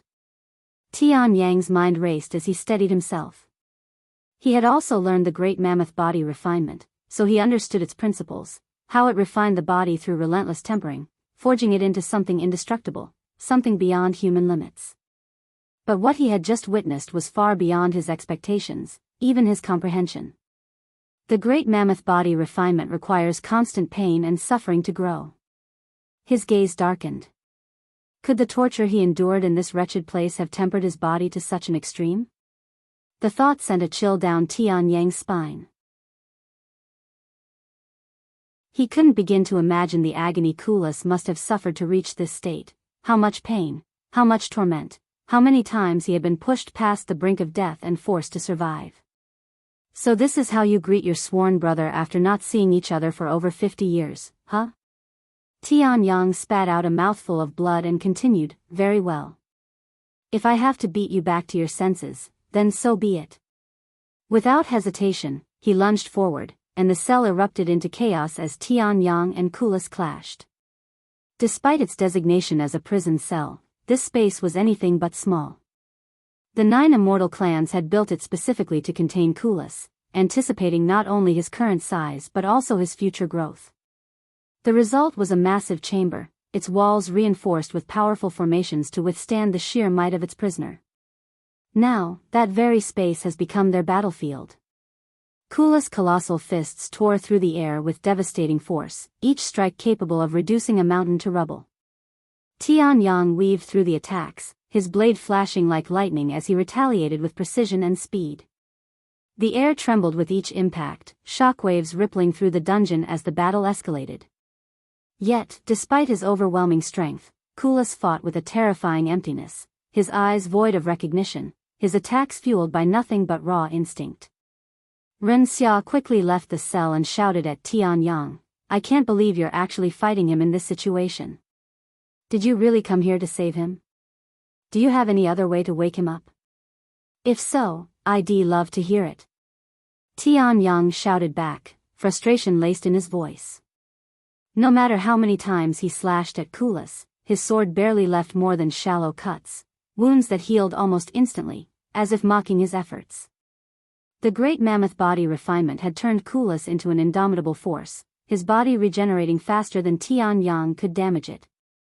"If you, his sworn brother, cannot wake him up, what can I do?" "He hates my guts," Ren Xia shook her head. "Looks like I have no choice but to defeat him." Tian Yang sighed as he activated Limitless Sword Domain. Kulas' body suddenly trembled. That technique. For the first time, Kulas spoke words. "What?" Tian Yang's body instantly froze. "How did you get that technique? Tell me, you damned bastard." Kulas roared, his voice shaking the very walls of the dungeon. A terrifying killing intent erupted from his massive form, flooding the space like a crushing tide. His eyes, once void of recognition, now burned with unrestrained fury. His rage was no longer mindless. There was something personal behind it. "Did you already forget? I learned it inside Han Zexian's tomb." Tian Yang responded. However, Kulas' killing intent only intensified. What did you do to my brother, you bastards? I swear I will tear everyone from the 9 immortal clans apart if you had harmed him in any way. Tian raised his eyebrows in a confused manner after hearing Kulas' words. What the heck? Does he think I am someone from the 9 immortal clans pretending to be me? He wondered.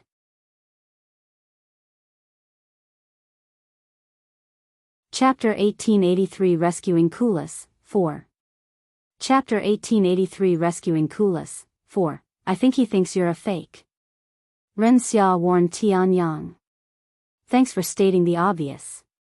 Tian said to her before looking at Kulas and stating, Kulas, open your damn eyes and look at me. Do I look like a fake to you? Shut the fuck up. Do you really think I am stupid enough to fall for such an obvious trick? There's no way my brother would be here, not to mention your cultivation. As much as I believe in him, there's no way he could have achieved immortal ascension so quickly. Kulas shouted back. Due to how much stronger Tian had gotten, Kulas didn't believe it was truly him. Moreover, the 9 immortal clans have tried tricking him before with this very tactic. He'd have to be a fool to fall for it. I got this strong because of Han Zexian's legacy. Also, if I were a fake, would I know the limitless sword domain? I even know the technique that caused your body to become like that. If you don't believe me, I can tell you the technique again.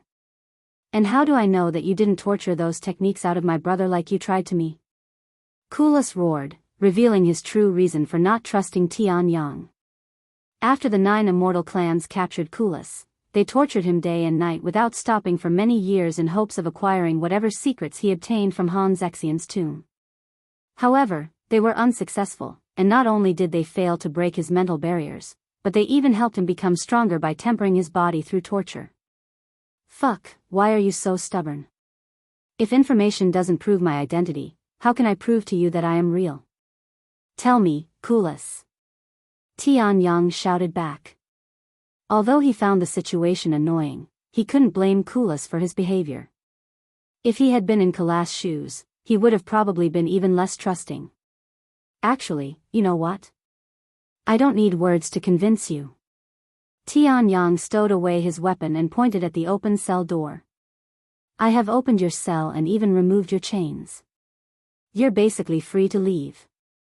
Oh, but unless you're an array master, you probably won't be able to activate the teleport formation to reach the exit. Tian walked to the exit and said to the guard, activate the formation. Right away. The guard immediately listened, as there was no longer any reason for him to resist. Once the teleport formation was activated, Tian gestured at it and said to Kulas, go ahead. You're free now. My goal here is to rescue you, and I have achieved that. Whatever you do afterward is up to you. Kulas looked at Tian and the teleport formation with a trembling gaze. Could it really be him? Am I dreaming? No, this is too real to be a dream. Am I hallucinating? Or is this an illusion by the 9 immortal clans? He wondered inwardly. Although Kulas still couldn't tell if Tian was real or fake, he recognized this was a chance for him to escape the Immortal Confinement dungeon. If this is a trap, then so be it. The next moment, Kulas rushed out of the cell and ran toward the teleport formation.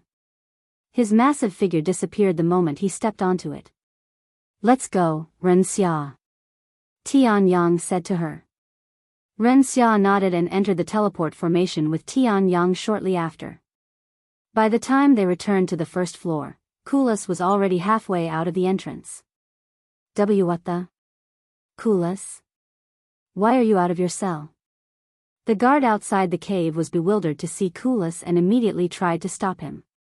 However, Kulas was powerful enough to overwhelm an immortal ascension cultivator like Tian, so the guard had no chance against him. With a single slap, Kulas sent the guard flying like a rag doll. Tian and Ren Xia watched as Kulas' figure quickly disappeared into the endless highlands. Are you sure this was the right choice? Ren Xia asked him. Tian sighed, what other choices do I have? He won't listen to me, and I have no idea how to prove my identity. Honestly, it doesn't matter if he believes in me or not. At the end of the day, I have achieved my goal and rescued Kulas. But to let him go like this. What if he's captured again by the 9 immortal clans? Ren Xia looked at him with raised eyebrows. After a moment of silence, a slight smile appeared on Tian Yang's face as he responded, I believe in Kulas, but if he does end up back in the immortal confinement dungeon, I'll just save him again. I'll save him as many times as I need to. After all, this is what it means to be sworn brothers.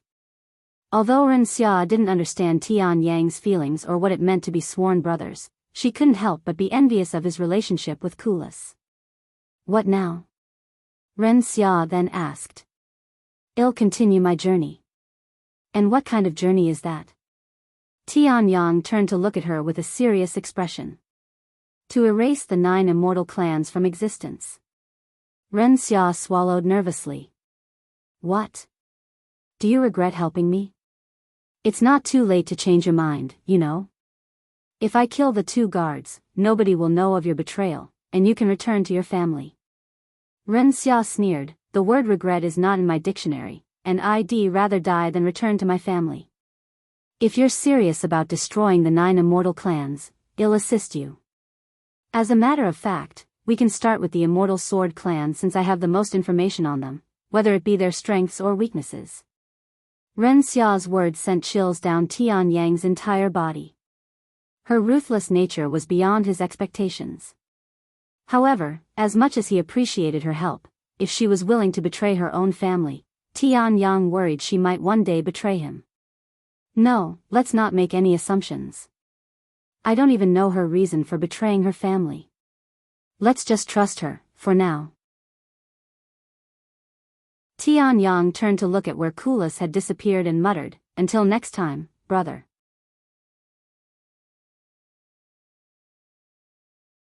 Chapter 1884 After the Rescue. Chapter 1884 After the Rescue. After rescuing Kulas, Tian Yang and Ren Xia left the endless highlands and disappeared from the world. Soon, news of the events at the Immortal Confinement Dungeon reached the ears of the 9 immortal clans, quickly plunging them into a state of panic.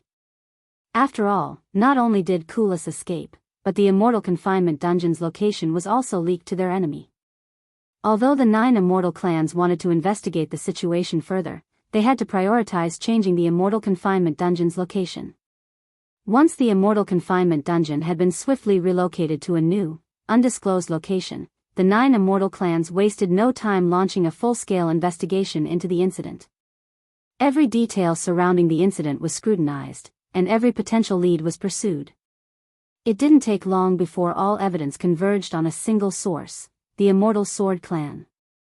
When questioned, the Immortal Sword clan denied having any involvement at first, but when they learned of Ren Xia's actions and realized she had betrayed her own family, the Immortal Sword clan had no choice but to tell the truth. They revealed that Tian Yang had kidnapped Ren Xia and demanded the Immortal Confinement Dungeon's location in exchange for her life. I swear we didn't know she was working with that bastard. That bitch had deceived her own family. Patriarch Ren trembled with rage, his fists clenched so tightly that his knuckles turned white. Ren Xia, his own flesh and blood, had betrayed them. At first, the Immortal Sword clan had assumed the worst, that Tian Yang had killed her when she failed to return after the incident at the Immortal Confinement Dungeon. But alas, the truth was far worse than they thought. That unfilial wretch acted on her own. I am willing to swear on my soul. Matriarch Ren added. In the end, the Immortal Sword clan faced no consequences for Ren Xia's actions. However, Ren Xia herself was declared a traitor, exiled from the family, and branded a criminal alongside Tian Yang.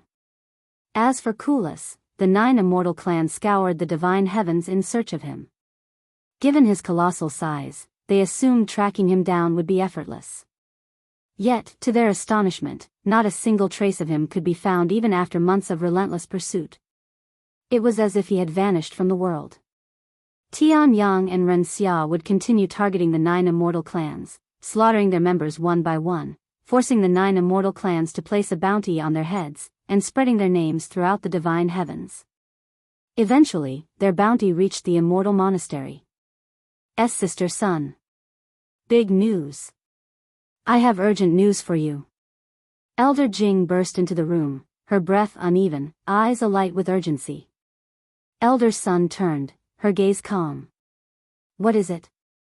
That disciple you've never stopped thinking about. He's alive. Tian Yang is alive. Elder Jing exclaimed, her voice trembling with emotion. Elder Sun's breath caught in her throat, her eyes widening in sheer disbelief. What? Is that true? Did he return to the sect? Where is he? In that instant, the years of sorrow that had weighed upon her lifted as if they had never existed, vanishing so swiftly that the transformation was almost tangible. However, Elder Sun's excitement quickly vanished after seeing Elder Jing's hesitant expression. Hurry up and spill it. Elder Sun urged. About that. Although Tian Yang is alive, he hasn't returned to the sect. In fact, it might be better if he never returns. Why would you say something like that? Elder Sun raised her voice in anger. Because there's a bounty on his head, placed by none other than the 9 immortal clans. Elder Jing revealed with a serious expression. Elder Sun's breath hitched, her mind racing. What? Why would they? Do you remember me telling you about that madman slaughtering their members? Elder Jing continued. That madman was Tian Yang all along. Silence fell between them. Elder Sun stood frozen, her mind struggling to grasp the weight of those words. Tian Yang. But why would he go after the 9 immortal clans? Elder Sun mumbled as she began pondering. But her thoughts were quickly interrupted by Elder Jing. Who cares about that? We have a bigger issue at hand. If they learn that Tian Yang is a disciple of our sect, they might come after the Immortal Monastery. Until the moment Tian Yang rescued Kulas, the 9 immortal clans had only known him as Xiao Yang. However, in the chaos of Kulas' rescue, Tian Yang revealed his true name, which was heard by the guard there. Naturally, when the guard reported everything he had witnessed during the incident, he did not fail to mention the name he had overheard, Tian Yang. However, even with this crucial piece of information, it didn't mean the 9 immortal clans would immediately know everything about him, as his name wasn't unique to him, with many other people bearing the same name in the divine heavens. The 9 immortal clans wouldn't come after the Immortal Monastery just because of a single disciple. Elder Sun shook her head. Even if they try to blame us, we can just claim he went rogue and hasn't been part of the sect for a long time, which is true. If you say it like that, I guess. But what about you? What are you going to do now? Elder Jing then asked. And what do you expect me to do in this situation? Beg the 9 immortal clans to spare Tian Yang, a man who no longer has any connection to me? Elder Sun scoffed, her voice cold and indifferent. Humph, don't be ridiculous. Yet, Elder Jing wasn't convinced by her act, as her earlier reaction spoke louder than any words Elder Sun could utter. You can leave now. I'm going to cultivate, Elder Sun said a moment later. Okay. Knowing Elder Sun needed time to digest the news, Elder Jing didn't linger and left shortly after. Tian Yang. Elder Sun mumbled, her voice barely audible as she gazed out the window, her eyes distant and unfocused. The light from outside cast soft shadows across her beautiful face, yet her expression remained unreadable. Yuan slowly opened his eyes, and his vision blurred as if emerging from a dream that had stretched beyond time itself. How long have I been asleep? He muttered, his voice hoarse, each word feeling foreign on his tongue.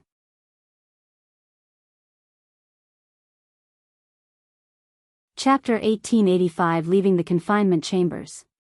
Chapter 1885 Leaving the confinement chambers. After absorbing the heaven-refining crystal, Yuan collapsed from sheer exhaustion, sinking into a deep sleep. He had no way of knowing how much time had passed. Weeks, maybe even months had passed. When he finally woke up, he took a moment to assess himself. His body didn't feel any stronger on the surface, but deep within, there was a distinct shift. Something new and unfathomable had appeared. However, despite having consumed the heaven-refining crystal, Yuan wasn't certain it would actually have any effect. After all, he was inside an artificial world. No matter how powerful the founder of the Immortal Monastery was, Yuan found it hard to believe that he could replicate something as extraordinary as the heaven-refining crystal. No, this world is much more than it appears. Yuan eventually came to this conclusion. After all, for the heaven-refining crystal to exist in this world, the founder would have needed prior knowledge of its existence. Yet, as far as Yuan knew, he was the only one who had ever possessed it in his past life. No one else should have even been aware of its presence. Yuan had concluded that the City of Radiance was a mere imitation, missing key details that should have been present, gaps that existed simply because its creator lacked complete knowledge. However, this artificial world felt different. There was an uncanny realism to it, a depth that blurred the line between illusion and reality. It reminded Yuan of the first time he had stepped into years ago when everything had felt astonishingly real. This world can't be real, right? Even a cultivation god would not have the capability to create a world like this. Yuan muttered. Despite his doubts about the nature of this world, Yuan chose not to dwell on it for now. There were too many uncertainties, and overanalyzing it would only further complicate things. For the moment, he would focus on what lay ahead. Yuan wanted to test his heaven-refining physique, but there was nothing inside the chambers to test it with, and the Immortal Monastery confiscated his belongings before tossing him into seclusion. In the end, Yuan continued his mental training. Time passed in the blink of an eye, and before Yuan realized, his 2-year confinement had come to an end. The day before Yuan's release from the confinement chambers, Elder Bai arrived outside the cave where Yuan had been confined. Without a word, he settled himself before the entrance with a cold and serious expression on his face, looking like he was preparing for war. It wasn't just Elder Bai. One by one, disciples began gathering outside Yuan's confinement cave, forming a growing crowd. Despite the passage of 2 years, Bai Zhan's death remained a scar on the sect, one that time had failed to heal. Rather than fading, the disciples' resentment toward Yuan had only grown. In Bai Zhan's absence, they had come to realize just how much his presence had shaped the sect, how his charisma and strength had been a guiding light. Without him, the sect felt emptier, duller, an absence that only deepened their hatred for the one responsible for his death. Do you think Elder Bai will kill him the moment he comes out? The disciples began mumbling to each other. Probably. I would if I were in his shoes. Elder Bai's demeanor has changed drastically since senior apprentice Brother Bai's death. He used to be gentle and approachable. Now, I can't even look at him without shivering in fear. I don't think I have seen him smile once either. Meanwhile, Lan Yingying and the others were also in the crowd. They knew how much the disciples hated Yuan and that his release from confinement would be dramatic, but none of them could have anticipated how many people would show up. Practically every outer court disciple is here, and there are even many inner court disciples, she merely mumbled in a nervous voice. I hope he'll be fine. Lan Yingying sighed. The following day, Yuan stopped his mental training when he noticed the boulder that sealed the cave was being moved. Has it been 2 years already? Yuan muttered as he rose to his feet. Without hesitation, he stepped forward, walking toward the light. As he emerged from the cave, the warmth of the sunlight washed over him, a sensation he hadn't felt in what seemed like an eternity. The gentle touch of the breeze, the scent of the open air, it all felt almost foreign after so long in isolation. However, his brief moment of reprieve was quickly overshadowed by the heavy atmosphere surrounding him. The sight of the gathered crowd, their piercing gazes filled with hostility, and the oppressive silence that hung in the air immediately drew his attention. However, despite the thick tension in the air and the overwhelming killing intent directed at him, Yuan met their gazes with an unwavering calm. His expression remained composed, devoid of fear or hostility, as if the hatred surrounding him was nothing more than a passing breeze. After a brief silence, a cold and imposing voice shattered the stillness. Are you the one who killed my grandson? Yuan's gaze shifted toward the speaker, an elderly man standing at the forefront of the crowd, his presence radiating an oppressive aura. With each slow step he took forward, the air itself seemed to constrict, growing heavier with an unseen force that pressed upon everyone present. The sheer weight of his presence was suffocating, yet Yuan remained still, his expression unreadable as he faced the old man's piercing gaze. Sorry, I think you have the wrong guy. To everyone's surprise, Yuan blatantly lied before Elder Bei's face. So you're telling me that you're not Xiao Yang and that you didn't kill Bai Zhan? Elder Bei's voice trembled with barely restrained fury, his entire body quivering as he struggled to contain the emotions surging within him like an uncontrollable storm. His clenched fists shook at his sides, his breathing uneven. The air around him crackled with his suppressed rage, ready to erupt at any moment.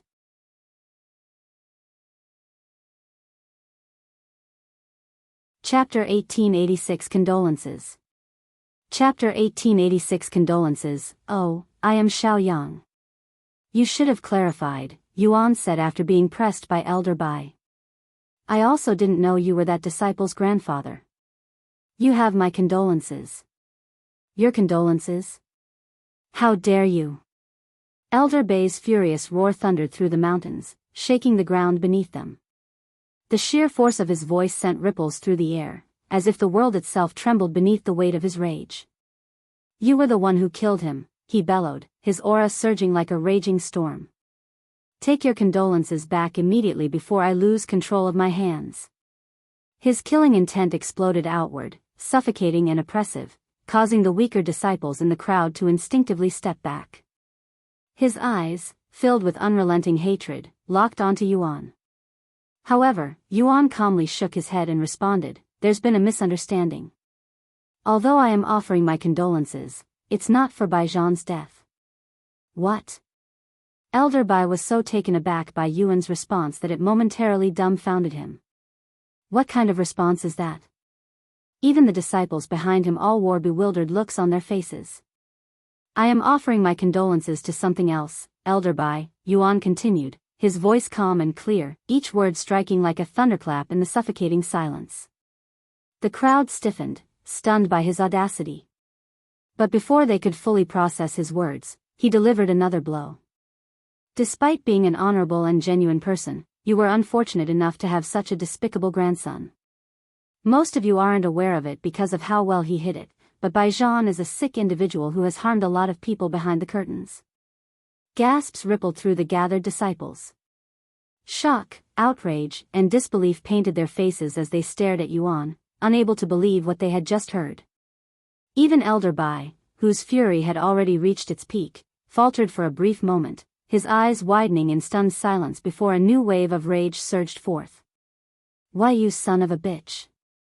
Elder Bei's voice trembled with rage, his body shaking uncontrollably. Is killing my grandson not enough for you? Not only did you take his life, but now you dare to slander his name even after death? Do you even have a heart? His aura surged violently, crackling with raw fury.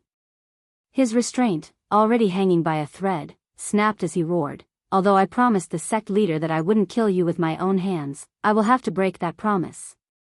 A suffocating killing intent exploded from Elder Bai, pressing down on the surroundings like an unrelenting storm.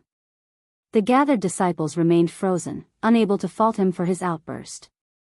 To them, Bai Zhan had been a paragon of righteousness, a shining beacon of kindness and honor. For Yuan to brand him a sick individual was beyond outrageous, it was outright blasphemy. In response to Elder Bei's fury, Yuan remained unfazed and calmly asked, have you cleaned out his immortal cave yet? What?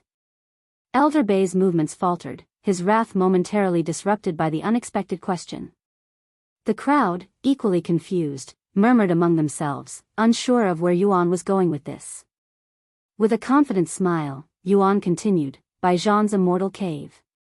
Only core disciples are supposed to have one, but since he was your grandson, he was granted that privilege despite being an outer court disciple. Have you gone through his belongings yet?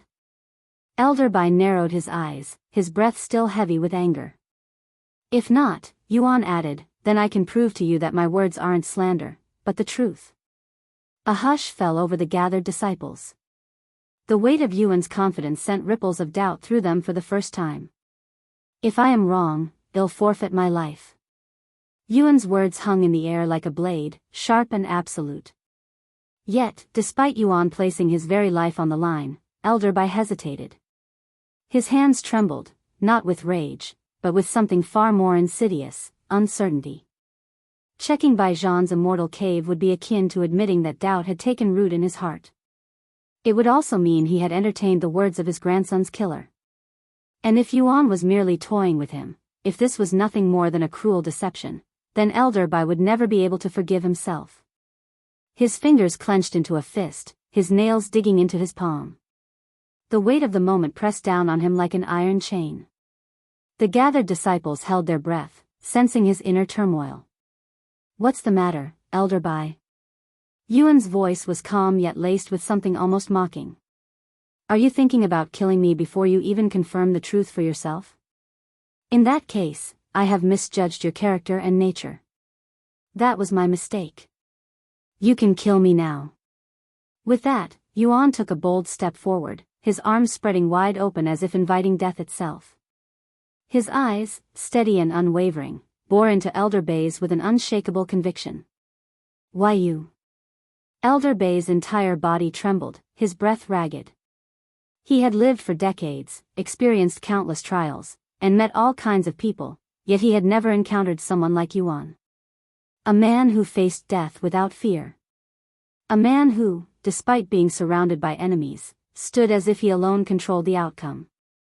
For the first time, true hesitation gripped Elder Bai's heart. If Yuan were lying, why was he so willing to risk his life? Why did he not beg, cower, or even show the slightest flicker of doubt? Eventually, Elder Bai took a deep breath, steadying himself before speaking. "As atonement for being willing to break my promise to the sect leader, I will entertain you this time." His voice, though still laced with anger, carried a weight of restraint. It was not a concession nor an admission of doubt but a momentary allowance, a way to justify the crack in his absolute certainty. "However, if it turns out to be slander, I will make you suffer a fate worse than death. I swear my soul on it." Elder Bai swore as he glared at Yuan.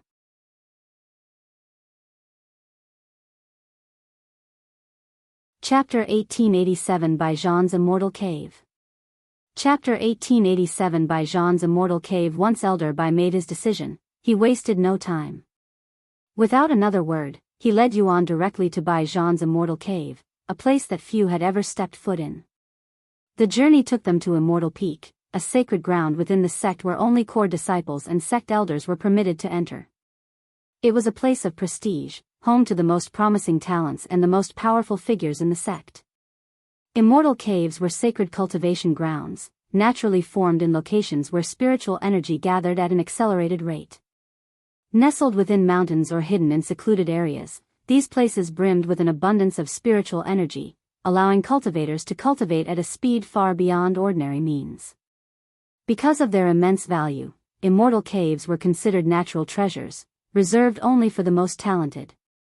To have access to one was not just an honor but a testament to one's potential and standing within the sect.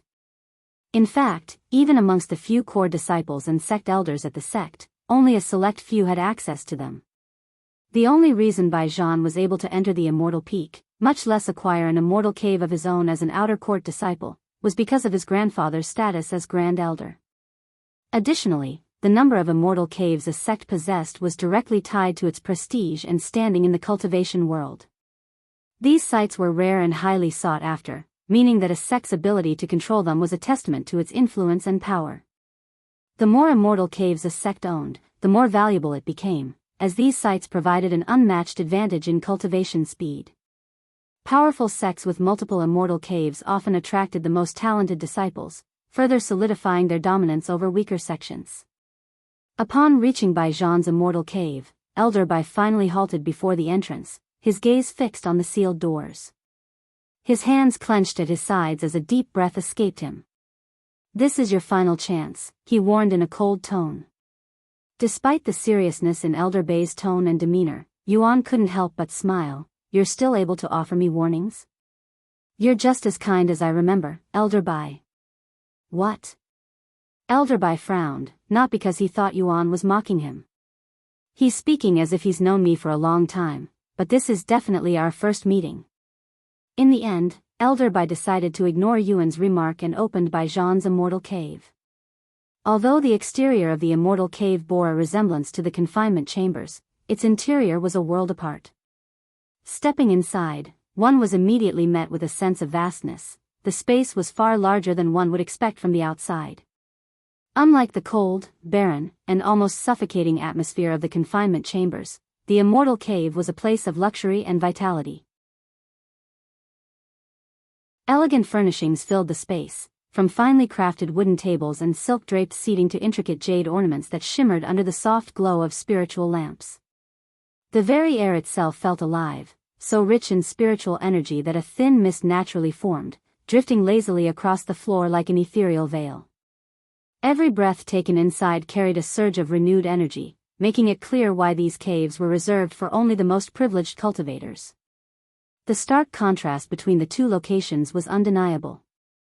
The confinement chamber was a place meant to break the spirit, to suppress and isolate, while the immortal cave was designed to nurture one's potential, offering an environment that could elevate a cultivator's strength at an unparalleled rate.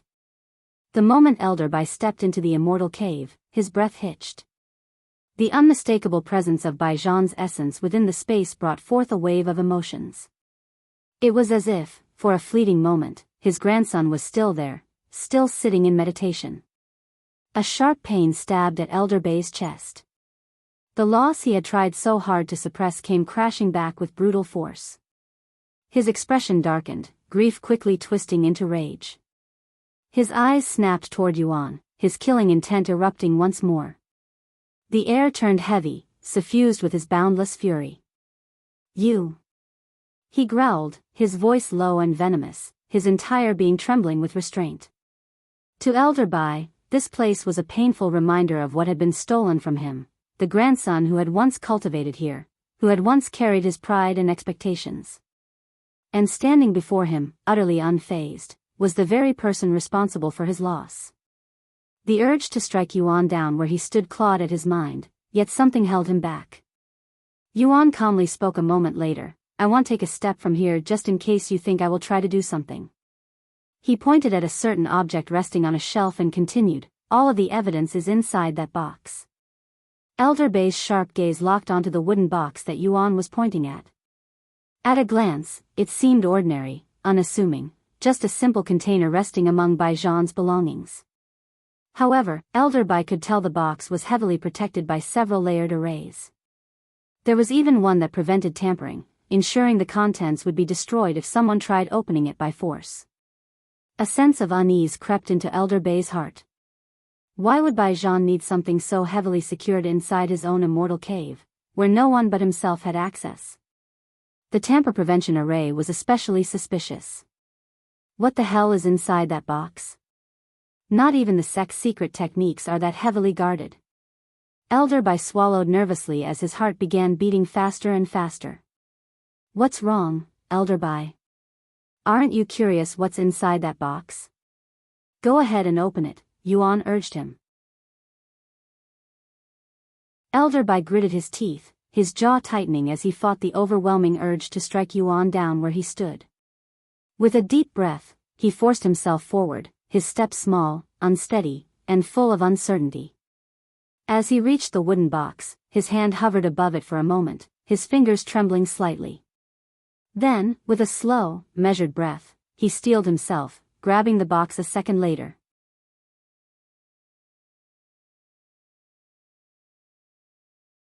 Chapter 1888 Exposing Bai Zhan's Crimes. Chapter 1888 Exposing Bai Zhan's Crimes. Once the wooden box was in his grasp, Elder Bai swallowed nervously, his fingers tightening around the edges as he stared at it in silence. Despite the many protective arrays guarding the box, to Elder Bai, they were nothing but child's play, a minor inconvenience at best. After a moment of silence, he deactivated all of the arrays and opened the wooden box, revealing another object inside.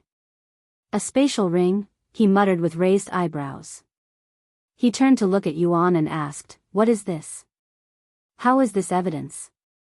With all due respect, why don't you take a look inside that spatial ring first?"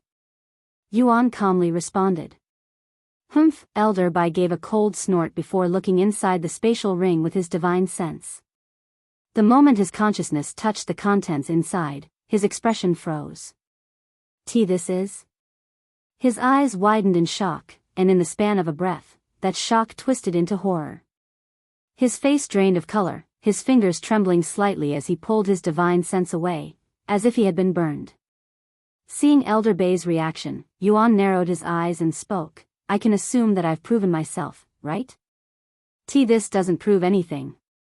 How do I know that this was truly done by my grandson? For all I know, you could have planted this evidence here." Yuan sneered, "This is my first time entering this place, so how could I have planted the evidence?" "Then how did you know about this evidence?" Elder Bai roared. If Yuan had never been to Bai Zhan's immortal cave, how did he know about the wooden box and Bai Zhan's spatial ring? This didn't make any sense to Elder Bai. Yuan shrugged, "You wouldn't believe me even if I told you. Try me." After a moment of silence, Yuan spoke with a smile, "I came from the future." "Why you what?"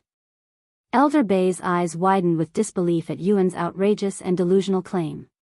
"See? I told you that you wouldn't believe me." Yuan sighed as he shook his head. "Anyway, I have already given you the proof that Bai Zhan was never a good guy. If you still don't believe me, there's nothing I can do but accept my death." Elder Bai gritted his teeth in silence. Eventually, he said, "I will spare you, at least until I finish my investigation, so don't think for a second that you're free yet." "I understand. You are also prohibited from leaving the sect until then," Elder Bai added. "I wouldn't be able to go anywhere even if I wanted to as an outer court disciple," Yuan shrugged. Elder Bai glared at him before speaking in a commanding tone, "Get out of my sight." Yuan didn't say another word and immediately left Bai Zhan's immortal cave. Once Yuan left, Elder Bai fell to his knees and began puking. "Bai Zhan, please tell me this isn't true, that you didn't do these horrific acts," he muttered with a desperate look on his face. Sometime later, Elder Bai sealed Bai Zhan's immortal cave and returned to his own living quarters. Inside, he retrieved Bai Zhan's spatial ring and, with a flick of his wrist, dumped its contents onto the cold floor. Thud. A series of dull impacts echoed through the room. Bodies. Several human bodies lay sprawled across the floor, eerily motionless. At a glance, they appeared healthy, as though they were simply sleeping. However, spatial rings are not capable of containing living beings, so these people were already dead. Elder Bai stood rigid, staring at the lifeless figures before him, his mind a storm of emotions. These weren't just random people. They were all wearing the Immortal Monastery's outer court uniform, and Elder Bai even recognized some of their faces, but not because they were prominent disciples. They are all female disciples who went missing many years ago. Elder Bai trembled as he muttered this to himself. The fact these missing disciples' corpses were found inside Bai Zhan's immortal cave could only mean that he was involved in their disappearance and death. After mentally preparing himself, Elder Bai began examining these corpses' condition. It didn't take long for him to find evidence that linked them to Bai Zhan. To his horror, these corpses had been defiled. Not only had they been defiled, but Elder Bai could find Bai Zhan's bodily substance still inside their body.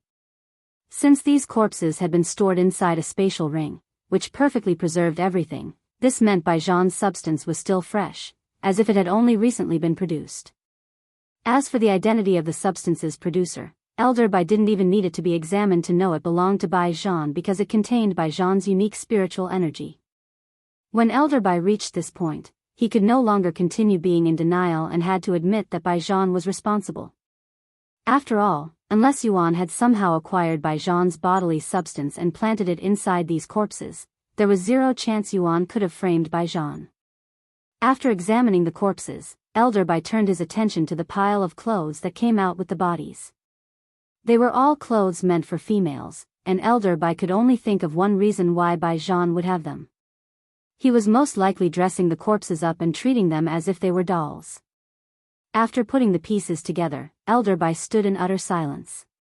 His gaze remained fixed on the corpses strewn across the cold floor, his mind whirling as the truth settled in, a truth he had never imagined, never wanted to believe. The realization felt like a blade twisting in his chest. His beloved grandson, Zhan, had not been the righteous, honorable cultivator he had so fiercely believed in all these years. He had been hiding something monstrous, something that no excuse could justify. The pain of betrayal burned hotter than anything he had ever known. Then, without warning, boom. Elder Bei's rage erupted like a violent storm, his spiritual energy surging uncontrollably. The very air trembled, his overwhelming power causing the walls of his quarters to crack under the sheer force of his fury despite the defensive formations placed on them. Zhan, you shameful bastard. You're lucky that you're already dead, or I would have killed you myself. His voice thundered, filled with grief, fury, and unbearable shame.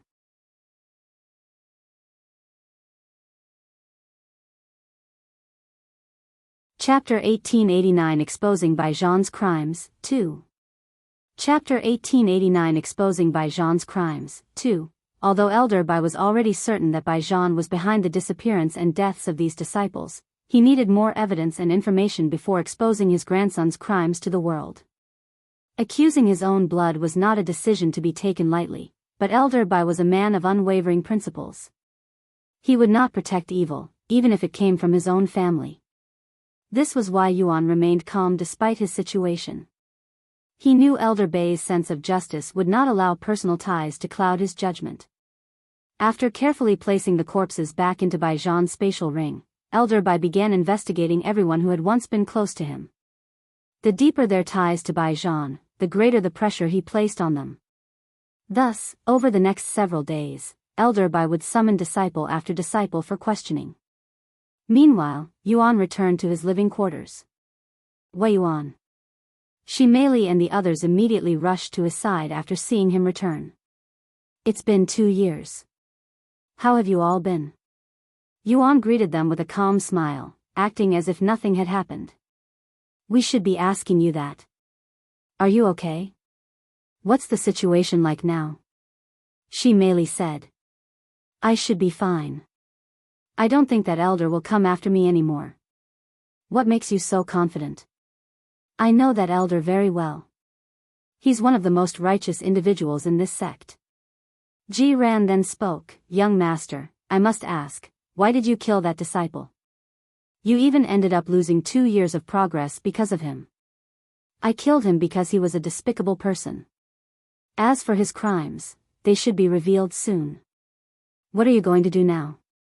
Lan Yingying then asked. I'll continue what I was doing before. How's everyone's progress in the last 2 years? Yuan then asked. Shimei scratched her head in a somewhat embarrassed manner and said, Honestly, not much. Although our progress as spirit apprentices was quite fast, it's much harder to progress as spirit warrior. In 2 years, we've only managed to increase our cultivation by 6 to 7 levels, so we're just catching up to you. I'm the only one who's managed to surpass you, young master. Zhan said, revealing his cultivation to be at the 5th level of Spirit Master.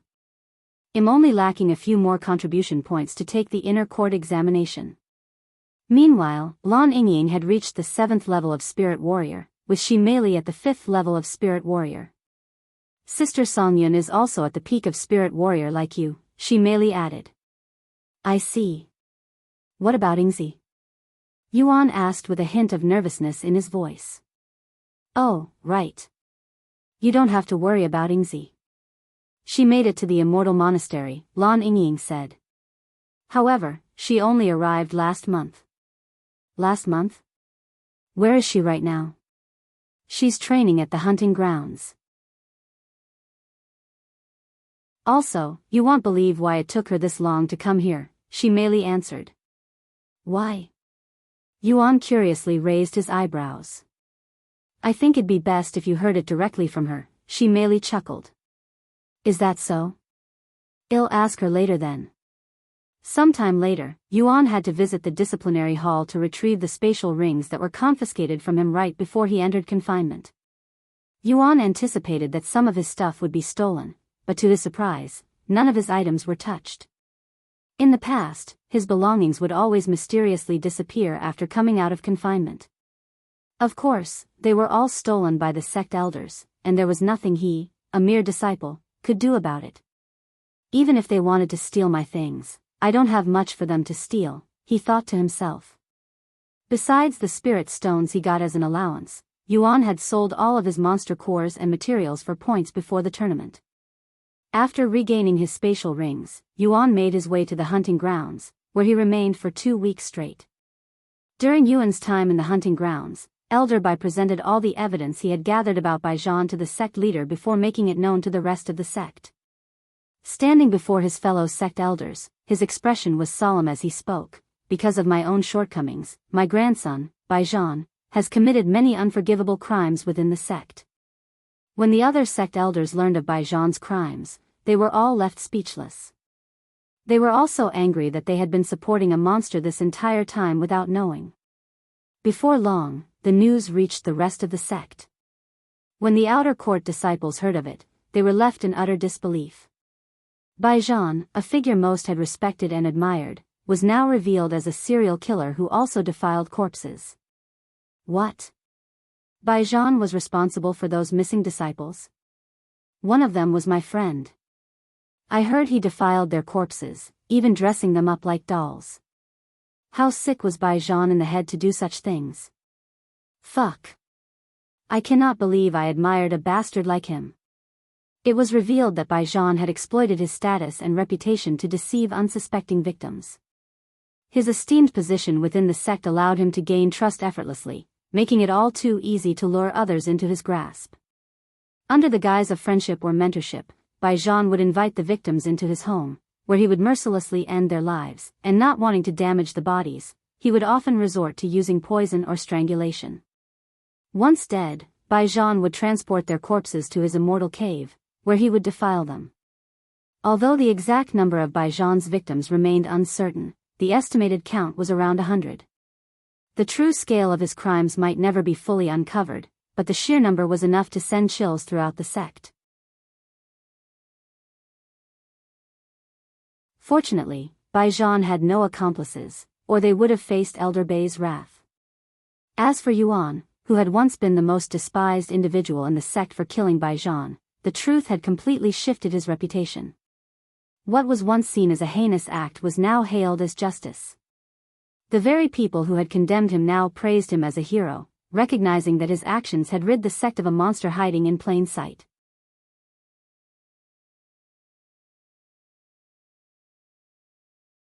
Chapter 1890 Heaven Refining Crystals Result.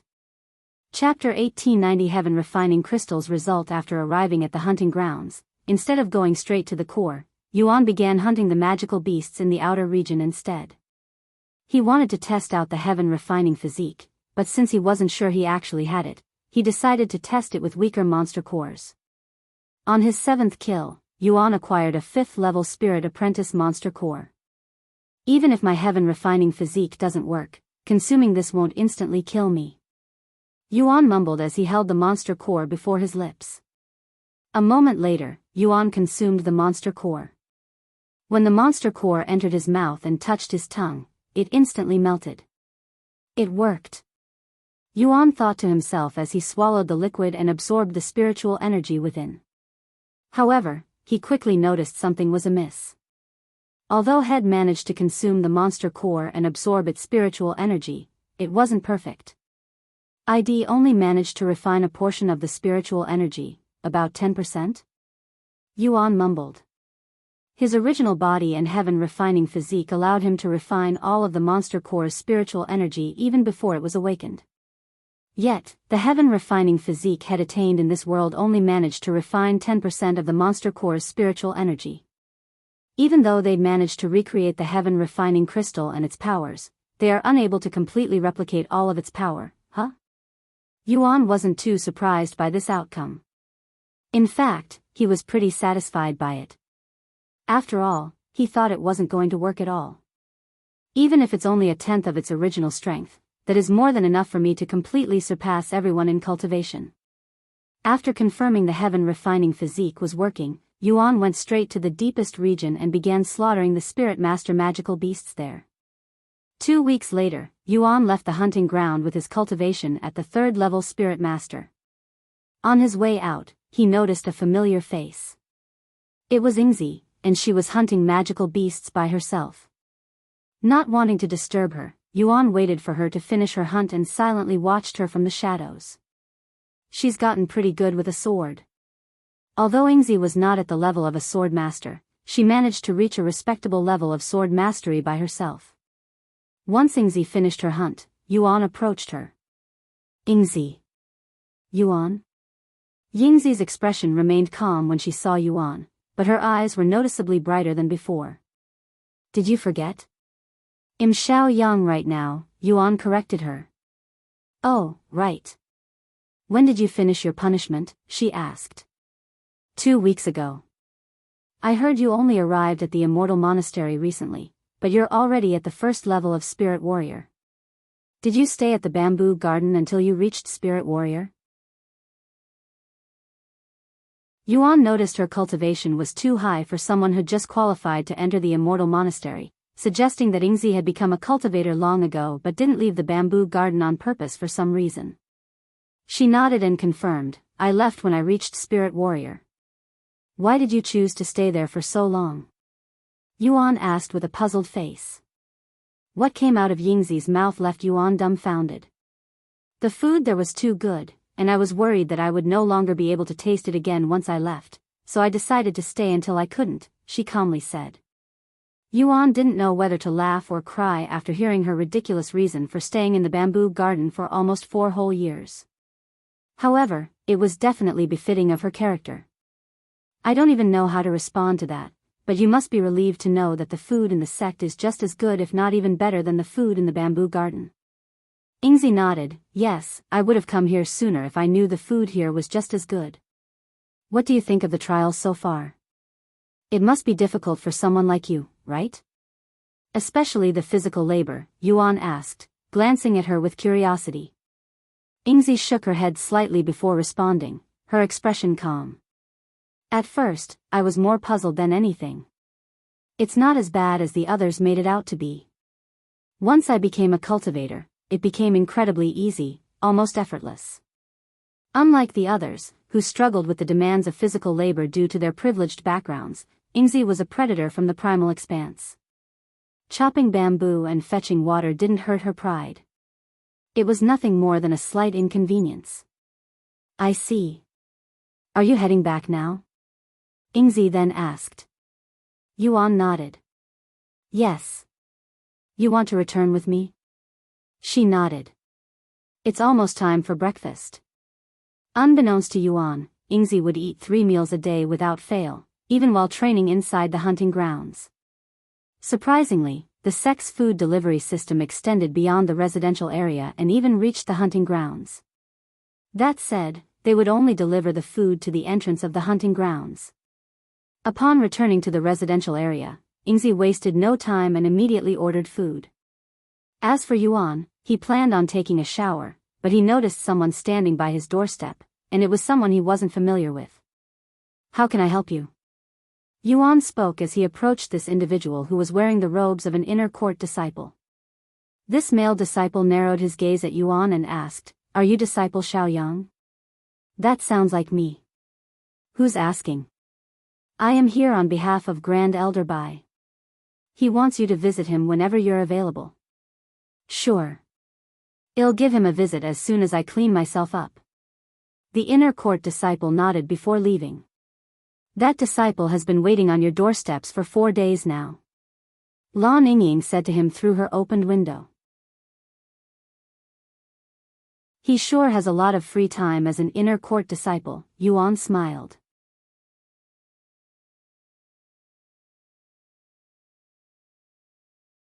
Chapter 1891 Twin Brother. Chapter 1891 Twin Brother. After taking a shower and changing his clothes, Yuan immediately went to meet Elder Bai. Since Elder Bai was located inside the center court, Yuan had to leave the outer court and pass the inner court. Stop right there, outer court disciple. Only inner court disciples are allowed beyond this point. The guard at the border stopped Yuan. I was summoned by Grand Elder Bai, said Yuan.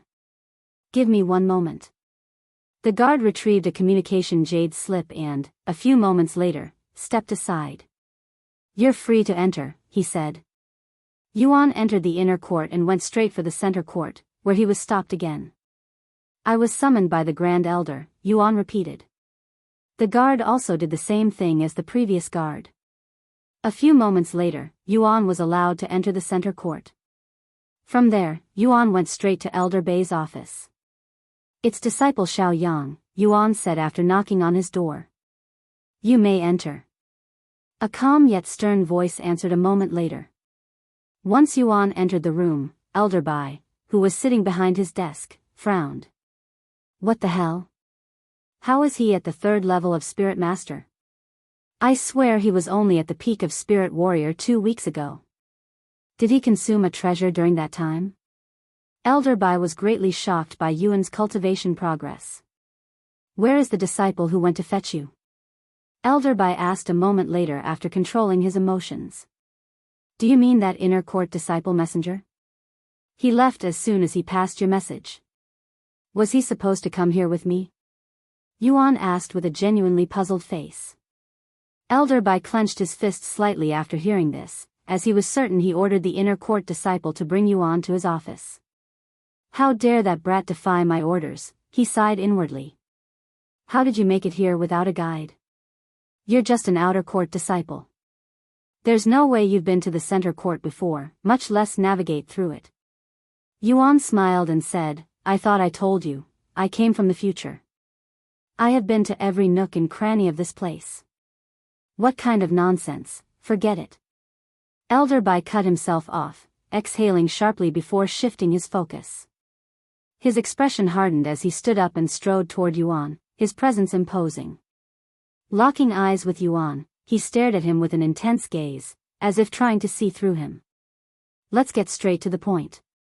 Not only did you get rid of a monster who has harmed many innocent disciples, but you were also punished for it. Although Bai Zhan may have been my grandson, I will never side with evil. Even if he were my son, I would have cut him down the moment I learned of his atrocities. How righteous of you, Yuan remarked. Although Yuan may have sounded sarcastic, he didn't doubt Elder Bei's words. Since you wasted 2 years inside the confinement chamber, they'll compensate you with 25 contribution points, just enough for you to qualify to partake in the inner court examination, Elder Bai said. Although most sect elders are only allowed to give out 5 points at most, Elder Bai held the second highest position within the sect as the Grand Elder. If he wanted to, he could give you on 100 contribution points. I wasn't expecting you to reward me when I walked through those doors, but thank you.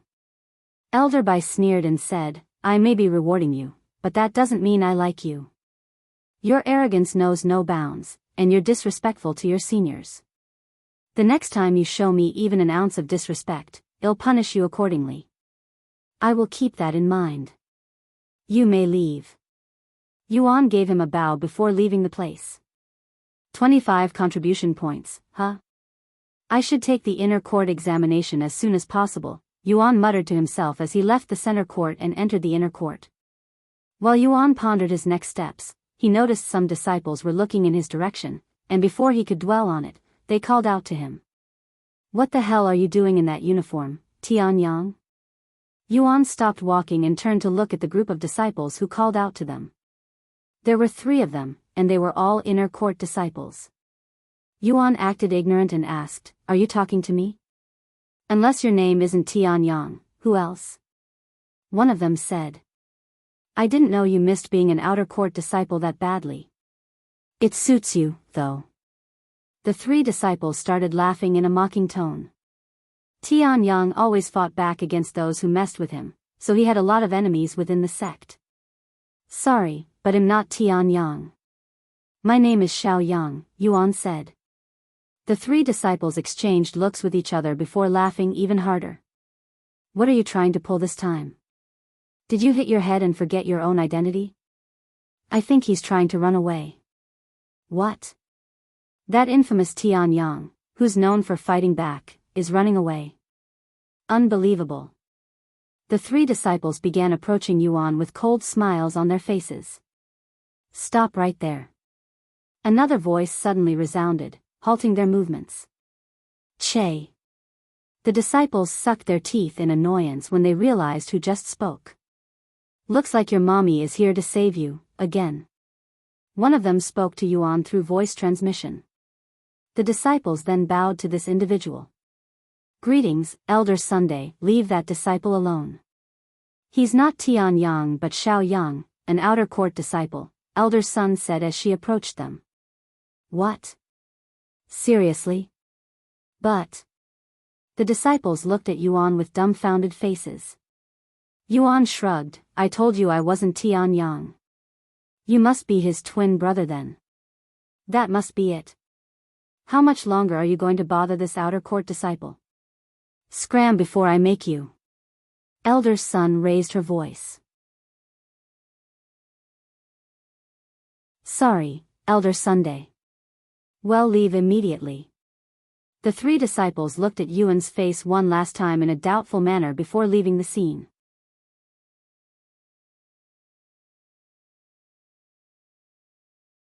Chapter 1892 Accepting Elder Sun's Offer. Chapter 1892 Accepting Elder Sun's Offer. Thank you for the help, Elder Sun, Yuan said shortly after the disciples left. Elder Sun looked at him and asked, What are you doing inside the inner court, anyway? I was summoned by Grand Elder Bai. I see. Elder Sun mumbled and stared at him as if she had something to say but wasn't sure if she should. What's wrong, Elder Sun? Yuan asked. After a moment of silence, Elder Sun spoke with a resolute face. Want to become my disciple? Yuan's eyes widened with genuine surprise. You want me to be your disciple? Are you serious? Elder Sun frowned and asked, Why are you so surprised? You're acting like I'm not supposed to have a disciple. I may have been working as a protector in the hunting grounds, but I am still a sect elder with plenty of qualifications to be a master. Yuan shook his head, I don't question your qualifications. Then why are you surprised? Just cause. Elder Sun sighed, so, do you accept or not? I know you've refused many sect elders before, so I won't be surprised if you refuse me as well. Yuan smiled and said, No, I accept your offer. He proceeded to bow to her, This disciple greets master. I don't care much about such formalities.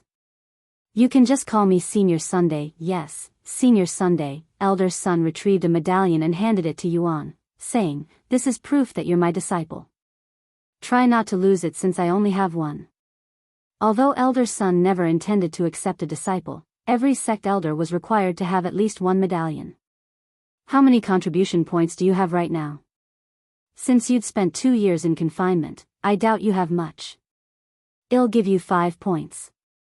Actually, I have 25 contribution points, and I am already planning on taking the next inner court examination. The inner court examination already? But you're only, Elder Sun's raised her eyebrows. The inner court examination already? But you're only, Elder Sun's raised her eyebrows. Then she realized Yuan was already at the 3rd level of Spirit Master. Heavens! He was only a spirit apprentice not long ago. And had even spent 2 years in confinement. What monstrous talents! She cried inwardly. The next inner court examination is in 3 weeks. Let me give you some tips. It's fine, Elder Sunday. Just sit back and relax. I know what to expect, Yuan interrupted her with a confident smile. Are you sure? He nodded. All right. I will contact you before the examination. Erase my communication jade slip. After handing Yuan her jade slip, Elder Sun left the scene. I can't believe he actually accepted. Elder Sun thought to herself as she walked away. Elder Sun had never truly expected Yuan to accept her offer. After all, he had already turned down numerous sect elders, many of whom held far greater prestige and accomplishments than her. In truth, her approach was more of a formality than a genuine attempt. She simply wanted to check it off the list and move on, knowing full well that his answer would likely be the same as before. What should I do? I have never had a disciple before. Now, Elder Sun found herself in an unexpected dilemma. Despite having over 30 years of experience as a sect elder, she had never taken on a disciple before, so she didn't know where to start. While Yuan returned to the hunting grounds to increase his cultivation some more, Elder Sun went to Elder Jing for advice. What? You accepted a disciple? Who? Elder Jing was quite shocked to hear about her situation. Xiao Yang. Disciple Xiao Yang? He was actually willing to become your disciple? Elder Jing exclaimed. She couldn't fathom the reason Yuan picked her over the other sect elders. I'm as surprised as you are, since I wasn't expecting him to accept. You have several disciples, so give me some tips. Being a master is quite simple. You pass down your cultivation knowledge and personal techniques, guide them, support them, and correct their mistakes. You basically do this until they surpass you. Elder Jing continued, in your case, you need to help him with the sect's techniques, since I doubt you'll be able to teach him your other techniques. Actually, I am not forbidden from sharing my family's techniques. However, there are a few caveats. Don't tell me it's something along the lines of hell have to join my family, right? Elder Jing raised her eyebrows. Elder Sun became quiet. Seriously? Elder Sun sighed, yes, but not in the way you're probably thinking. Of course not. You already have Tian Yang, after all. Seeing Elder Sun frown, Elder Jing quickly added, jokes aside, are you thinking about teaching him your family's techniques? No, I don't want to burden him with my family matters. He's incredibly talented, even more than those geniuses back in my family. If he joined my family, the others would definitely try to destroy him. I know he's your disciple now, but... Elder Jing shook her head.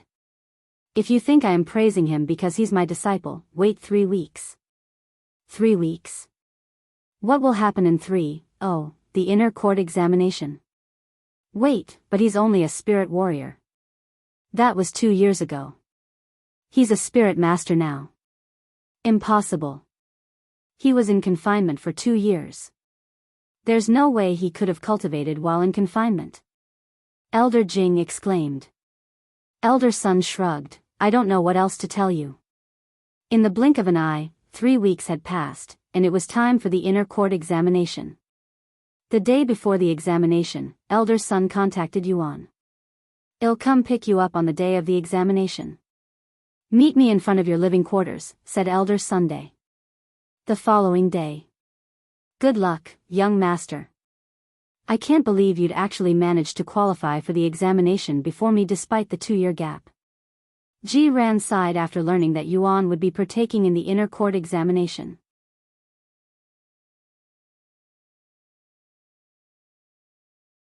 Chapter 1893 Inner Court Examination. Chapter 1893 Inner Court Examination. Then I'll see you guys later. Yuan said his goodbyes to the others before following Elder Sun to the inner court examination area, which was held not too far away from the hunting grounds. When they arrived, Yuan noticed there were about 30 other disciples there. Did you think you would be the only one taking the examination? Elder Sun asked. Of course not. Elder Sun then said, regardless of how many disciples participate in the examination, only 5 of you will be able to pass. When the other participants noticed Yuan, their eyes widened with surprise. Hey, look! Isn't that the guy who killed by Zhan? It is him. But what's he doing here? He was only a spirit warrior before his 2-year confinement. The disciples were confused by Yuan's presence at the examination, as they couldn't fathom how Yuan had managed to qualify for it. This brat. His cultivation has increased again in the past 3 weeks. There's no way he's constantly consuming treasures. How is he progressing so fast?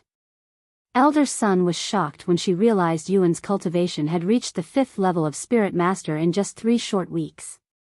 Forget about him. Look at who he came here with. Isn't that Elder Sun? Do you think Shed accepted him as her disciple? The disciples continued to gossip. No way. Elder Sun is famous within the sect for being the only sect elder who has not had a single disciple since she joined the sect. My master always talks about it. Seriously? Why did she even come to the sect? Who knows? The conversations quickly shifted from Yuan to Elder Sun, who had her own reputation within the sect. Yuan knew very well that Elder Sun was known as the incompetent elder by the other sect elders due to her lack of disciples.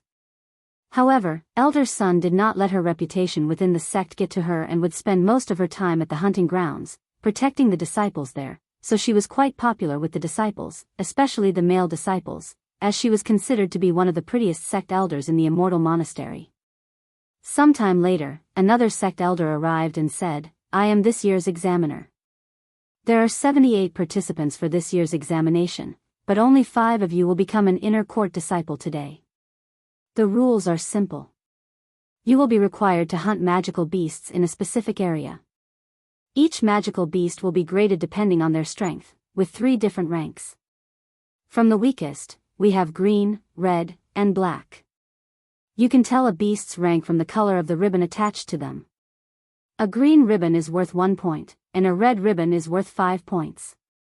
If you manage to hunt a black ribbon beast, you'll automatically pass the test, but there is only 1 black ribbon beast available.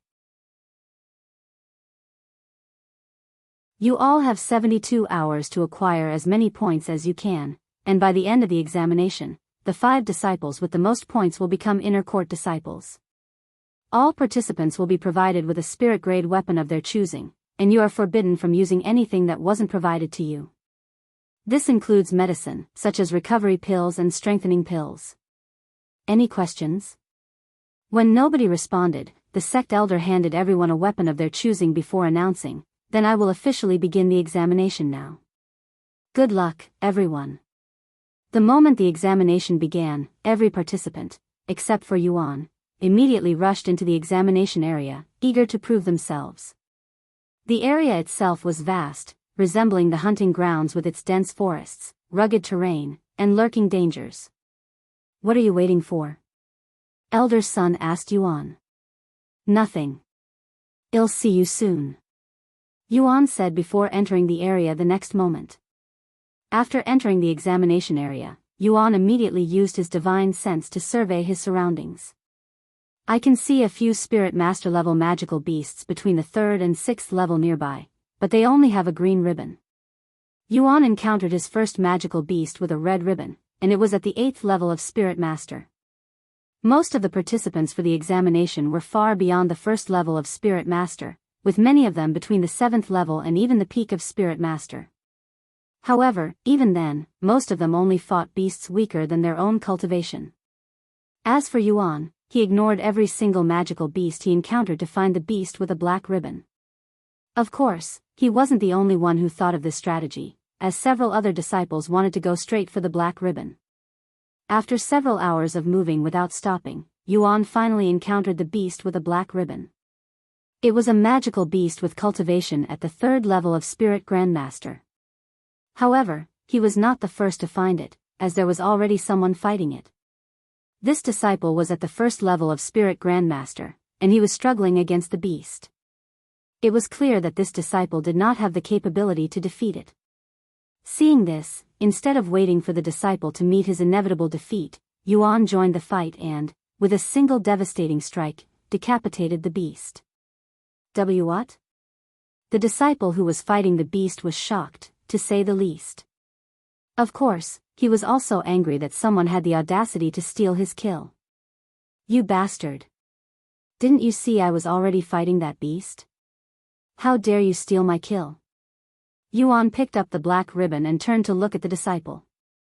"Yes, I saw, and it was clear that you wouldn't have defeated it. Instead of cursing at me, you should be thanking me for helping you save time and energy. If you start hunting seriously, you might catch up to the others," Yuan said before turning away. "Where do you think you're going with my black ribbon?"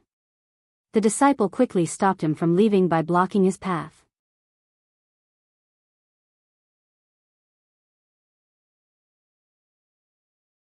Chapter 1894 Passing the Examination. Chapter 1894 Passing the Examination, Your Black Ribbon? Yuan turned to face the disciple with amusement. "Why yeah. If I hadn't distracted that magical beast, you wouldn't have been able to defeat it," the disciple blurted out, his voice slightly unsteady. Despite his confident-sounding words, there was no conviction in his tone. It was clear, even to himself, that he didn't truly believe what he was saying. What an amusing thing to say. All right. If you truly think you deserve this black ribbon, come get it from me. Yuan extended the ribbon toward the disciple. Seriously? The disciple asked with a doubtful gaze. Yuan smiled and responded, of course, I am being serious. However, I won't be giving it to you without a fight. You. The disciple immediately realized what Yuan was trying to do and halted his movements. Yuan continued, there's no rules saying the participants can't steal other participants' ribbons. If you really want this ribbon, come steal it from me. The disciple was speechless. He knew he stood no chance against Yuan, who defeated the magical beast in a single strike. He also knew that Yuan would have been able to do the same thing even if he wasn't distracting it. Without saying another word, the disciple turned around and quickly left the scene. Shortly after the disciple left, instead of leaving himself, Yuan turned toward a certain direction and spoke out loud, this goes for you guys, too. If you think you have what it takes to take the black ribbon from me, I welcome you to try. The participants, who had been hiding and viewing everything from a distance, were shocked when Yuan suddenly called out to them. However, none of them dared to reveal themselves, much less challenge Yuan. Then I'll take my leave. Yuan left the place the next moment, immediately leaving the examination area. Huh? Why are you back already? There's still plenty of time left. Elder Sun was puzzled when Yuan returned so soon. Yuan didn't say anything and showed everyone there the black ribbon. He actually hunted a magical beast with a black ribbon this quickly? The last time someone managed to acquire a black ribbon was 70 years ago. The other sect elders muttered to each other, their voices full of surprise. The examiner approached Yuan and said, congratulations on passing the examination, disciple Xiaoyang. You are an inner court disciple starting from this moment. You can move to the inner court once you find a suitable house. Can I stay in the outer court? Yuan asked. The examiner had never heard of anyone refusing to move to the inner court and was quite baffled by Yuan's question. After snapping out of his daze, he responded, we can't force you to move, so if that's what you want, but are you sure? The spiritual energy inside the inner court is much denser, which will be beneficial to your cultivation. Moreover, it won't be convenient for you when you have to travel to the inner court for whatever reason. Why do you want to stay in the outer court? Are you unwilling to separate from your friends or something? I expect you to visit my place for training often, you know? Elder Sun also chimed in. Training, huh? Yuan became silent to ponder. A moment later, he nodded, all right, I'll move to the inner court. Although he initially planned on staying in the outer court for the others, Yuan decided to have more trust in his companions. What am I even worried about? They're powerful and capable enough, and I'm sure they'll enter the inner court soon. Yuan realized he was babysitting the others too much even though they never asked for it, which could be considered as not having enough trust in them.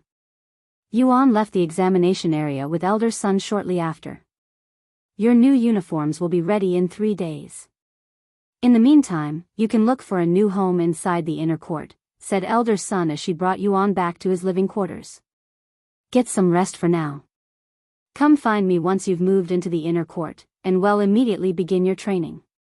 See you later, Elder Sunday. However, instead of leaving, Elder Sun looked at Yuan with a worried face and said, things might get complicated and difficult for you in the inner court, but it'll quickly pass. Yuan smiled and asked, are you referring to what I went through with those inner court disciples before? Elder Sun nodded. Yes, you'll probably be mistaken for Tian Yang again and again. Who is this Tang Yang, anyway? You also mistook me for him during our first meeting. And why does it seem like he has so many enemies? Tian Yang is an inner court disciple who looks exactly like you. I wouldn't be surprised if you were twins. As for having a lot of enemies, well, I can't deny that. While it's not like he goes around picking fights, he never backs down from one, even if it's a simple taunt from another disciple. I see. Do you think I'll be able to meet him? Yuan then asked. He's currently out training for the core disciple examination, but he should be back in a few years. A few years, huh? I cannot wait. Despite saying such words, Yuan had a feeling the two of them would not meet in this world. Elder son left shortly after. Congratulations on passing the examination. Shimeli and the others greeted him with smiles the moment they saw him, offering their congratulations without even asking how it went. It was as if his success was a foregone conclusion, something so expected that there was no need for doubt.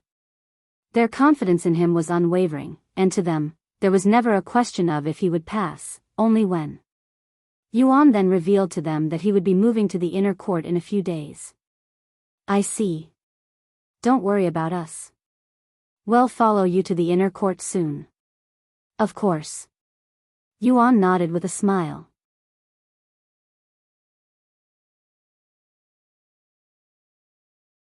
Chapter 1895 Tian Yang's Existence. Chapter 1895 Tian Yang's Existence. After a day of rest, Yuan entered the inner court with Elder Son's medallion to look for a new house. Of course, he already had one in mind. Once he found a servant to assist him, Yuan went straight to Tian Yang's living quarters and asked about its availability. The servant retrieved a jade slip and took a moment to look through its content before responding, "Sorry, but this place is already taken by another disciple." Yuan narrowed his eyes upon hearing this and asked, "Is this disciple's name Tian Yang?" "Yes, that is correct." "So Tian Yang actually exists in this world, but does he physically exist?" Yuan wondered inwardly. From the beginning, he had believed that Tian Yang was merely a fabrication of memories, a figure that only persisted in Elder Son and the others' recollections, not a real, living person. His reasoning had been simple: the heaven-refining crystal's existence.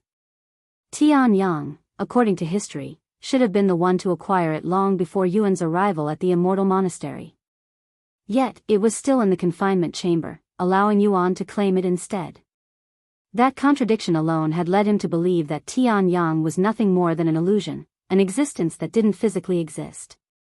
Sometime later, Yuan picked a random available building as his new living quarters.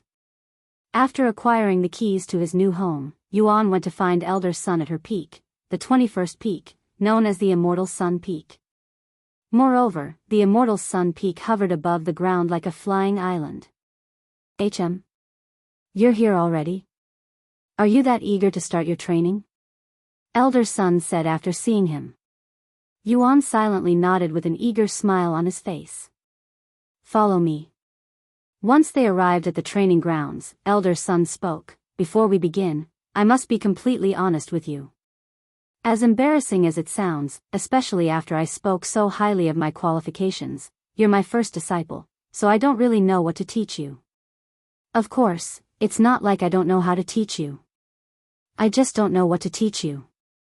That said, seeing how fast your cultivation is progressing, I probably don't have to teach you about cultivation. What techniques have you learned, and do you have any techniques you want to learn or have difficulty understanding?" Yuan pondered for a moment before responding, "I know a little about the Peerless Immortal technique and a few of the Sect's sword techniques. As for what I want to learn, I don't know." "I see. In that case, show me how far you've progressed with the Peerless Immortal technique, as well as the other techniques." Yuan nodded and began demonstrating all of the techniques he knew.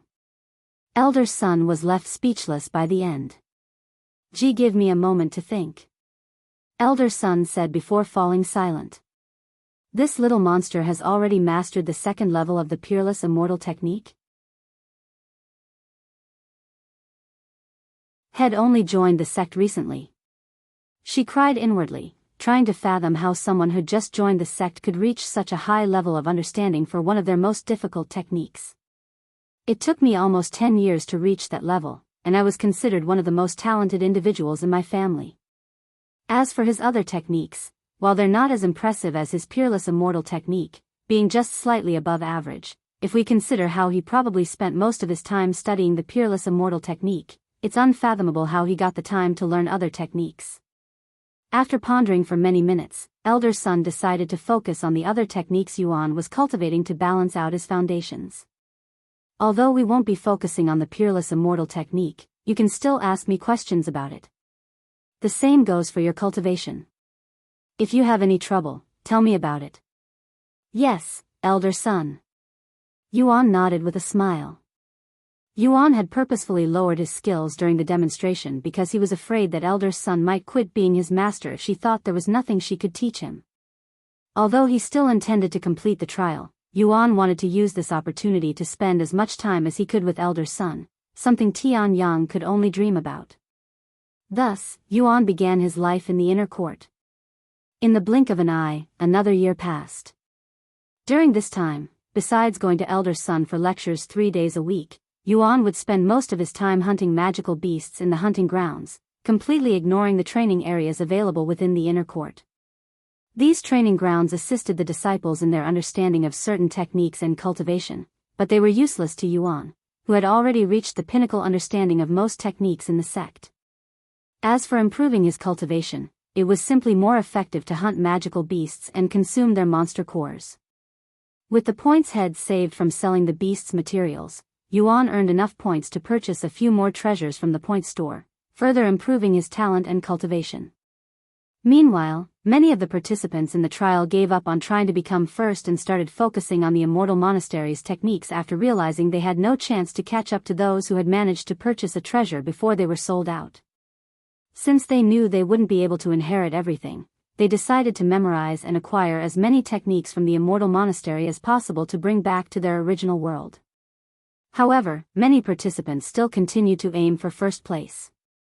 Zhan became the second individual to become an inner court disciple, entering the inner court 4 months after Yuan. Shimei and the others were still outer court disciples, but they only lacked a contribution point or 2 required to take the examination. It's been a year since you've become an inner court disciple, Xiao Yang. Are you still being mistaken for Tian Yang these days? Elder son suddenly asked. Yuan shook his head and said, ever since I shortened my hair, they stopped messing with me. Elder son looked at Yuan with his short hair and smiled. Are you sure it's not because you're beating all of them up even at the slightest provocation? You're even more outrageous than Tian Yang in this aspect.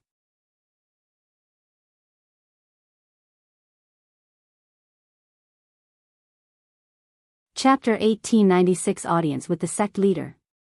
Chapter 1896 Audience with the Sect Leader. Alright, show me your progress with the Peerless Immortal Technique, Elder Son said to Yuan. Yuan nodded and showed off his progress, which had reached the 3rd level. To think he'd enter the 3rd level of the technique after just a year of training. As I thought, his talents when it comes to comprehension are monstrous. Elder Son thought to herself. Okay, now show me your other. Elder Son's words abruptly cut off, her voice trailing into silence. Her expression suddenly changed, the light curiosity in her eyes vanishing as a serious and worried look took its place. A sudden, almost palpable tension filled the air. Elder Son's brows furrowed, and her gaze sharpened, as if she had sensed something deeply unsettling. It was not just concern, it was the kind of reaction that only came when something was terribly wrong. Noticing this, Yuan asked her, "What's the matter, Elder Son?" "Sorry, but let's end our training here." Something else came up. Without explaining further, Elder Son left the scene in a hurry, leaving Yuan to ponder what caused her to make such an expression. "Don't tell me. Is it because of that?" He wondered, as he had an idea what made Elder Son leave. After leaving the Immortal Sun Peak, Yuan wandered the inner court to see if any of the disciples were gossiping, and they did not disappoint. "Did you hear? All 9 immortal clans gathered for a meeting for the first time in decades. If the 9 immortal clans suddenly became active, something big will surely happen soon." Hearing this information, Yuan realized the 9 immortal clans were planning on sealing the Desolate continent with the Immortal Ensnaring Vault. This meant that Elder Sun's sudden departure was most likely because the life-saving treasure she had secretly given Tian Yang had been activated, signaling that he was in danger. At this rate, the opening of Han Zexian's tomb will happen in about a year. A few days later, Elder Sun returned. "Sorry for suddenly leaving you like that," she apologized to him. "There's no need to apologize. That said, I'm curious. Did something happen?" Yuan knew it was unlikely Elder Sun would tell him about the situation, but he still asked. To his surprise, Elder Sun said with a deep sigh, I gave Tian Yang a life-saving treasure before he left the sect, and I sensed its activation. I don't know what he's gotten himself into this time, but he's likely in a life-or-death situation. That doesn't sound good. Are you going to leave the sect to save him? Elder Sun shook her head. Unfortunately, I don't know where he is right now. I am only able to sense the activation of the treasure, not where it was activated from. Yuan fell silent for a moment before speaking. Have you heard of a place called the Desolate Continent? The Desolate Continent? Of course, it's a lawless place. Why did you bring it up? Well, to be honest, I heard a few of the disciples talking about Tian Yang visiting that place. What? Is that true? Elder Sun's eyes widened with disbelief. Yuan calmly nodded. That dumb, stupid idiot. Elder Sun stomped the ground angrily, her face full of frustration. Of all places, why'd he go there? Now that you know where he is, are you going to help him? Yuan then asked. That's. Even if I know where he is, I need to ask the sect leader for permission first. If you're going to speak with the sect leader, can you bring me with you? I'd like to speak with him, too. What? The sect leader isn't someone you can meet just because you want to. I know, but it won't hurt to ask. After all, I've already spoken to him once before. Okay, I'll ask him. I will let you know when he responds. Yuan nodded. A week later, Elder Sun revealed the sect leader's response to Yuan. The sect leader has agreed to speak with you, but he said it'd cost you 1 million points, whatever that means. 1 million points just to speak with him? That's robbery in broad daylight. Yuan cried inwardly after hearing this. Okay. He nodded. Then I'll bring you to speak with him in 3 days.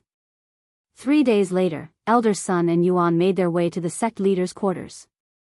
Wait here while I speak with the sect leader first, Elder Sun said to Yuan before entering the building. Her conversation with the sect leader lasted only for a few minutes. Did you get the sect leader's permission to leave the sect? Yuan asked her. Yes. It's your turn now. I'll wait for you. I'll be back. A few moments later, Yuan entered the sect leader's room. It's you again. The sect leader frowned upon seeing Yuan's face. Of course, it wasn't because he disliked Yuan. It was just a natural reaction for the sect leader. What do you want? 1 million points will only grant you 10 minutes with me.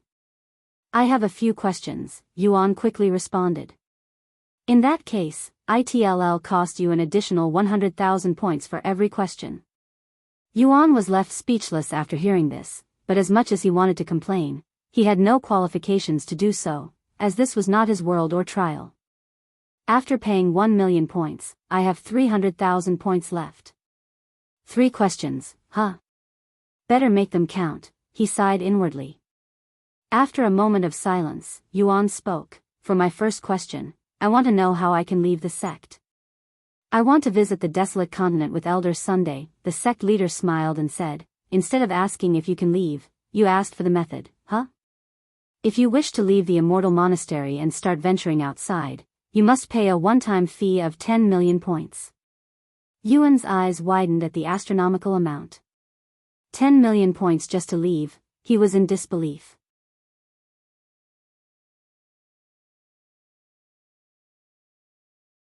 Chapter 1897 The Requirements to Pass the Trial. Chapter 1897 The Requirements to Pass the Trial. I know you can create whatever rules you want, but isn't 10 million points asking for too much? One can get several powerful treasures with that many points. Yuan tried to convince the sect leader to be reasonable. However, the sect leader remained firm on his price and said, 10 million points. I won't accept a single point less. Yuan then said, how about this? I am willing to pay 10 million points, but can I pay you later? I want to follow Elder Sun to the Desolate Continent, but I need at least half a year to collect that many points. The sect leader did not immediately respond. After a moment of silence, he finally spoke. Since I know you're more than capable of collecting that many points, am willing to delay your payment for 1 year.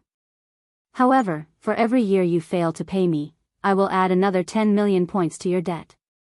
If you fail to pay me back within 4 years, I will disqualify you from the trial. What do you think?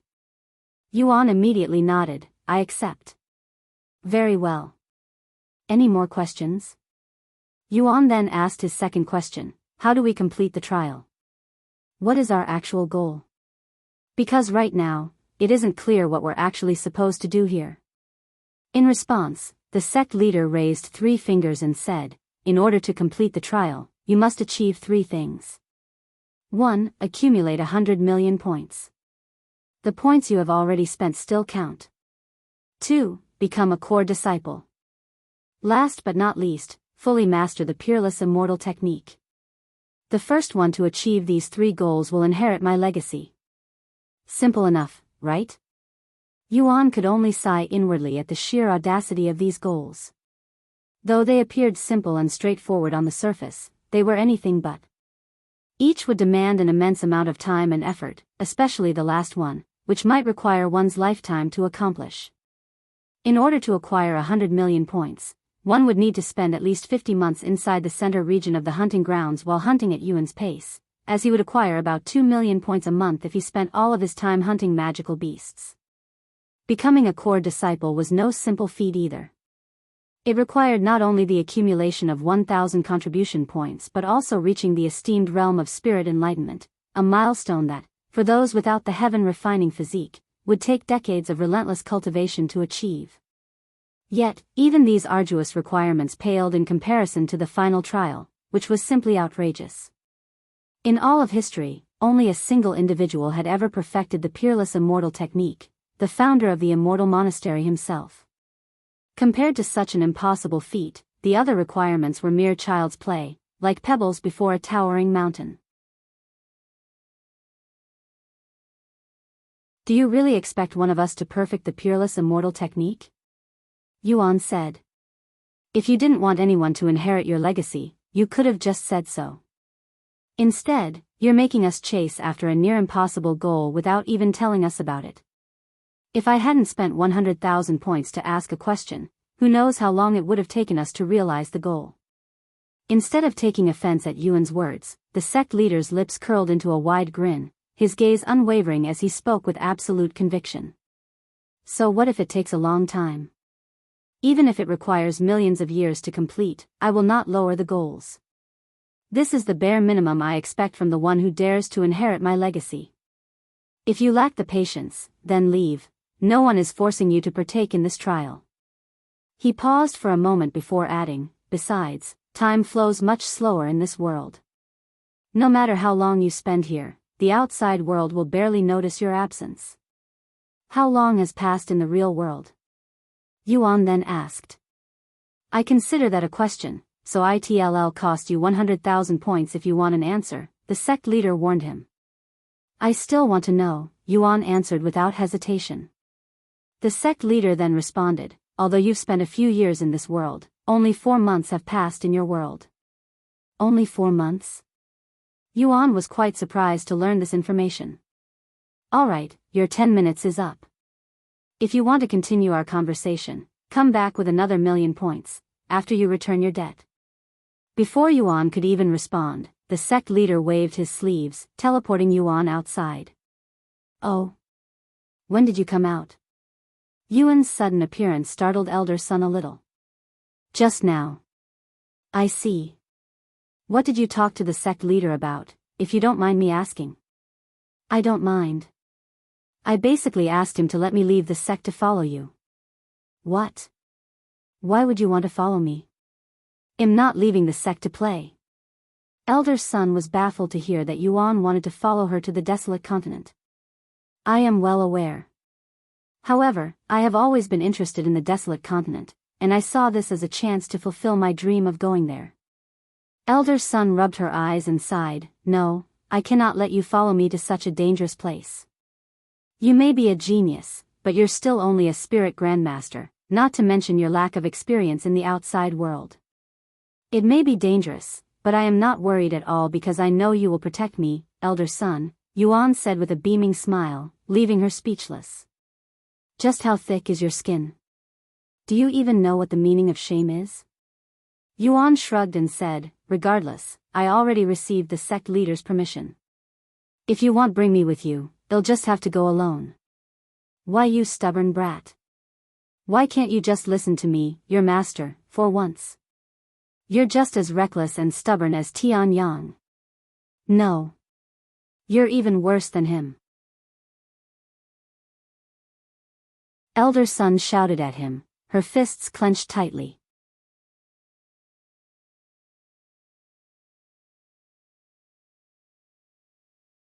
Chapter 1898 Leaving the Immortal Monastery. Chapter 1898 Leaving the Immortal Monastery. Elder Sun, I am serious. I want to go with you to the Desolate continent. You have no idea how much I sacrificed to get the sect leader's approval, Yuan said with a serious expression on his face. Elder Sun sighed, whatever. You'll go by yourself if I refuse anyway, so I might as well bring you with me. You'll be a little safer that way. Promise me you'll not leave my side for as long as we're there. I promise, Yuan nodded. Come to the Immortal Sun Peak in 3 days. Well, leave then, she said a moment later. After leaving, Yuan went to meet up with the others to let them know about his absence. What? You can leave the sect? Zhan was shocked to learn this. Yes, but ITLL cost you 10 million points. 10 million? That's straight up robbery. She merely exclaimed. Do you think we'll be able to acquire points outside the sect? Otherwise, I cannot justify spending so many points. Lan Yingying asked.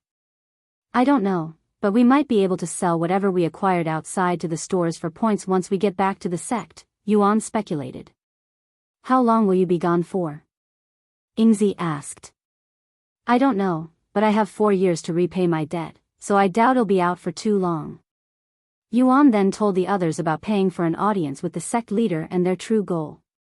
Although it may seem expensive at first, I think it's worth it, as this may be the only way for us to get any answers. But these requirements. How long do you think ITLL take one to complete them? She merely asked. Zhan responded with a solemn expression, acquiring 100 million points and becoming a core disciple will take a few decades, but to achieve level 9 in the Peerless Immortal technique. I'm not sure if that's even possible. What level did you reach when you were the sect leader? And how long did it take? Yuan asked. I only reached the peak of the 7th level, which took me almost 3 million years to achieve. 3 million years? There's no way I'm willing to spend even a tenth of that much time here. Even if time passes slower in this world, it won't matter since we'd still need to spend that much time in here. She merely exclaimed, her motivation to continue this trial dropping significantly. 3 million years? There's no way I'm willing to spend even a tenth of that much time here. Even if time passes slower in this world, it won't matter since we'd still need to spend that much time in here. She merely exclaimed, her motivation to continue this trial dropping significantly. Looks like this trial is much more complicated and time-consuming than we all thought. What are you going to do now? Are you going to continue? Lan Yingying looked at Yuan. Honestly? I don't think I will complete this trial. I will probably give up sooner or later. Yuan said. Had already thought about giving up before even his conversation with the sect leader was over. This trial was simply too time-consuming. Moreover, the reward for the trial wasn't enticing to Yuan, who already knew most of their techniques and secrets. When will you leave? I'll stay in here until you leave, she merely said. Probably after I return from this little trip, he said. Yuan then looked at Zhan and asked him, what about you? Will you stay here? Since time flows differently in here, you can stay here while we leave. That's. Zhan couldn't give an immediate answer. He wanted to stay, but he had to follow Yuan. Yuan could guess what he was thinking and said, I don't mind if you stay here. Please give me some time to think about it, Zhan eventually said. Yuan nodded. 3 days later, Yuan met with Elder Sun at Immortal Sun Peak. Are you ready to leave? She asked him. Yes, I am ready. Elder Sun swiftly retrieved a flying treasure, and to Yuan's surprise, it took the form of a majestic white lion. Its pristine fur shimmered like polished jade, and roaring flames engulfed its powerful legs, crackling with an otherworldly brilliance. The beast radiated an aura of dominance and grace, exuding an ancient power that seemed to shake the very air around it. This was Yuan's first time seeing Elder Sun's flying treasure, and it looked even more realistic than the one Kulas had. That looks expensive, Yuan said out loud. What flying treasure isn't expensive? Yuan smiled and said, more than what a sect elder should be able to afford. Now that I think about it, I know nothing of your background, Elder Sunday. Elder Sun sighed and said, stop being a busybody and get on it, or I will leave you behind. Elder Sun leaped onto the back of the majestic flying treasure, treating it as effortlessly as one would a common steed. Without hesitation, Yuan followed suit, landing just behind her. Before he could utter a single word, the white lion let out a low, rumbling growl, and in the blink of an eye, it ascended into the sky. Flames flickered from its legs as it propelled itself upward, piercing through the clouds with breathtaking speed. The world below blurred into insignificance, swallowed by the vast expanse of the heavens. Yuan gazed at the endless sky stretching before them and asked, how long do you think it'll take to reach the Desolate continent? Despite their extreme speed, he felt only a gentle breeze brushing against his face. We should arrive in a week, she calmly replied. A week? That's too fast. Yuan cried inwardly. Since we have some time, why don't you tell me a little about yourself? When you asked me about my background, I realized that I also didn't know anything about you, Elder Sun said, being a busybody herself. Yuan smiled and said, I came from a place called Earth. Earth? I've never heard of this place before. It's a small and insignificant place, so I'm not surprised. Why did you join the Immortal Monastery? The same reason why most people do, to change my life. Elder Sun continued to question Yuan for the next several hours.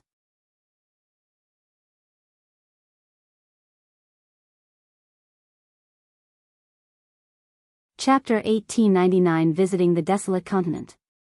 Chapter 1899 Visiting the Desolate Continent, Elder Sun, it's unfair that I'm the only one answering your questions. Let me ask you a few questions, as well, Yuan eventually said. Elder Sun narrowed her eyes, clearly hesitant to have her background questioned. Since he is my first disciple. A moment later, she nodded, all right, you can ask me a few questions. However, you can't ask anything too personal. Then I will ask you questions that you've already asked me. Yuan then asked, why did you join the Immortal Monastery? Elder Sun pondered for a bit before responding, I joined the Immortal Monastery to escape my family. While it's not like I am running away from home, I just wanted to be away from them. The atmosphere is too suffocating for my taste. I see, then how long have you been at the Immortal Monastery? Did you start as a disciple? Knowing she most likely wouldn't answer, Yuan avoided asking about Elder Sun's family situation. I think I've been working at the Immortal Monastery for about half a century now. I was already qualified as a sect elder, so I went straight for that position. Half a century? How old are you? You should never ask a young lady their age. Elder Sun sneered. Right, then where are you from? Elder Sun hesitated at this question, but she eventually answered, the Holy Continent. What? The Holy Continent? Yuan's eyes widened with surprise. During the primordial era, there existed a revered land known as the Holy Continent, and it possessed the highest density of spiritual energy in all of the divine heaven. The very air shimmered with qi, and the land pulsed with boundless vitality, making it the ultimate haven for cultivation. Such a paradise inevitably drew countless cultivators. However, entry was not a privilege granted to all.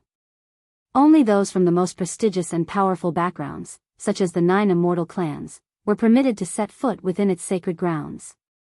To the rest of the world, the Holy Continent remained a distant dream, an untouchable utopia reserved for the chosen few. You must come from an extremely powerful family. Yuan mumbled. Don't tell me, you're from the 9 immortal clans? He swallowed nervously. Elder Sun raised an eyebrow and said, No, I am not from the 9 immortal clans. Do you have any grievances with them? It's subtle, but I can sense it in your tone. Something like that, I guess. This should be common sense, but you shouldn't mess with the 9 immortal clans. While they are influential, that's not the main reason. The 9 immortal clans are a vengeful bunch. Nothing good comes from messing with them. Yuan smiled and said, Don't worry, my issue with the 9 immortal clans was resolved long ago. Yuan continued to ask Elder Sun questions. Since he had yet to fully regain Tian Yang's memories, he didn't have much information on her. A week passed in the blink of an eye, and they arrived at their destination, the Desolate continent. So, do you have any idea on how to find him? Yuan asked Elder Sunday. No. And as much as I want to just wander around, the Desolate continent is massive. It'd take months if we searched randomly. Yuan pondered for a moment before speaking. How about we visit the southern stronghold first? Why? Did Tian Yang mention where he was going to the other disciples? Elder Sun asked. No, it's just a guess. Yuan shook his head. However, according to his memories, Tian Yang should currently be in the southern stronghold, accompanying Huang Shaoli in her search for her missing family. All right. Now we just need to find the southern stronghold, Elder Sun nodded. Since this was her first time visiting the Desolate continent, Elder Sun had no idea where anything was. Fortunately, she came prepared and brought a map with her. The southern stronghold should be in that direction. Yuan pointed in a certain direction. Elder Sun looked at him with raised eyebrows. How do you know? Have you been here before? Yuan shook his head. No, but I have studied a lot about it. After all, I have always wanted to visit this place. Is that so? Elder Sun didn't question him further and controlled the flying treasure to head toward the southern stronghold. Sometime later, Elder Sun landed her flying treasure right outside the southern stronghold's gate, instantly attracting many gazes. After putting away the flying treasure, Elder Sun and Yuan entered the city to look for Tian Yang. A few hours into their search, Elder Sun suddenly spoke to Yuan using voice transmission. We're being followed. Yuan smiled and calmly responded, I'm not surprised. You were essentially asking to be robbed by showing off your flying treasure. Showing off. I did no such thing. If it's out in the open, you're showing off. At least that's how things work within the Desolate continent. Are you going to kill them? If they try anything funny. A day quickly passed, but they were still unable to find Tian Yang despite Elder Sun using divine sense the entire time. Looks like he isn't in this city, Elder Sun said. Did they already go to the western stronghold? Yuan wondered inwardly. Let's try the western stronghold this time, he suggested a moment later. All right. Without lingering, the two of them quickly made their way to the western stronghold. Not wanting to waste money on the teleportation arrays, Elder Sun continued using her flying treasure. However, the moment they left the city, a decently sized group of over 100 individuals ambushed them, encircling them like a pack of hungry beasts. Their gazes burned with ill intent, their weapons gleaming under the light. The air grew heavy with murderous intent as one of them shouted, If you want to live, hand over all of your treasures. Yuan silently looked at Elder Sun and wondered how she was going to react. What the hell is that? The group muttered in unison, their voices tinged with confusion and unease as they lifted their heads to stare at the hovering golden wheel. Before they could even begin to comprehend its powers, the wheel began spinning, its speed blurring its intricate engravings into streaks of light. Then, as if ignited by an unseen force, it erupted into golden flames, radiating an overwhelming pressure that made the air itself tremble. A moment later, without warning, a golden firestorm descended upon the bandits like the wrath of a celestial deity.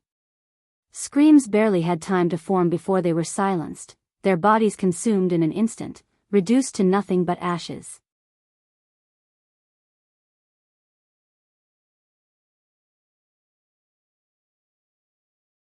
Chapter 1900 Searching for Tian Yang. Chapter 1900 Searching for Tian Yang. Yuan and the other onlookers stared at Elder Sun with wide eyes. What a powerful treasure. Isn't she the one with the lion-flying treasure? You must be incredibly stupid to try and rob someone as rich as that. The onlookers shook their heads at the bandits, mocking them in silence. Elder Sun didn't waste a second and retrieved her flying treasure after killing the bandits. Let's go, she said as she stowed away the golden wheel. Yuan nodded and silently jumped onto the flying treasure. As they sped toward the western stronghold, Yuan thought to himself, that was an Empyrean-grade treasure. To possess such a powerful treasure in this era, her background might rival the 9 immortal clans. Even if the 9 immortal clans had Empyrean-grade treasures, they would only be reserved for the head of the family, so Elder Sun's position was akin to that. There were very few backgrounds during the primordial era that could rival the 9 immortal clans, and only one of them had the surname Sun. Don't tell me she's from that family. Yuan swallowed nervously. A few hours later, they arrived at the western stronghold. This time, Elder Sun descended a few miles away from the city to avoid unnecessary trouble. Upon entering the city, they immediately began their search for Tian Yang. In the middle of their search, Yuan suddenly noticed a specific individual. Elder Sun, can you give me a moment? There's something I must do, Yuan said to her. Will this thing take long? She asked. No, it'll be over before you know it. Hurry it up. Okay. Elder Sun then watched as Yuan withdrew his weapon and activated the Peerless Immortal technique. Wait, what are you? Without sparing Elder Sun a glance, Yuan moved with terrifying swiftness, his focus locked onto the individual who had caught his attention. This man was a spirit lord, an entire cultivation realm above Yuan. Yet, as if the vast gap in their cultivation was meaningless, Yuan struck without hesitation. In an instant, the spirit lord's body crumpled to the ground, lifeless, his existence erased before he could even register his own demise. The suddenness of the kill rippled through the bustling street, drawing the attention of many onlookers. Yet, rather than panic or outrage, the crowd barely reacted. A few curious glances were cast in Yuan's direction, but indifference quickly settled in. After all, in the Desolate continent, such incidents were nothing out of the ordinary.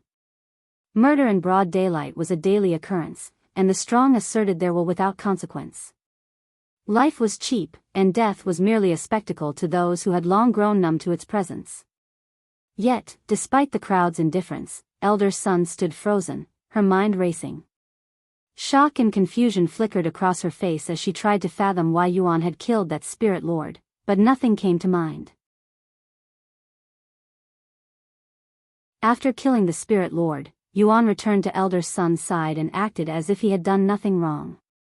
Why did you kill him? She asked him with a deep frown, preparing to scold him if he didn't have a good reason for his actions.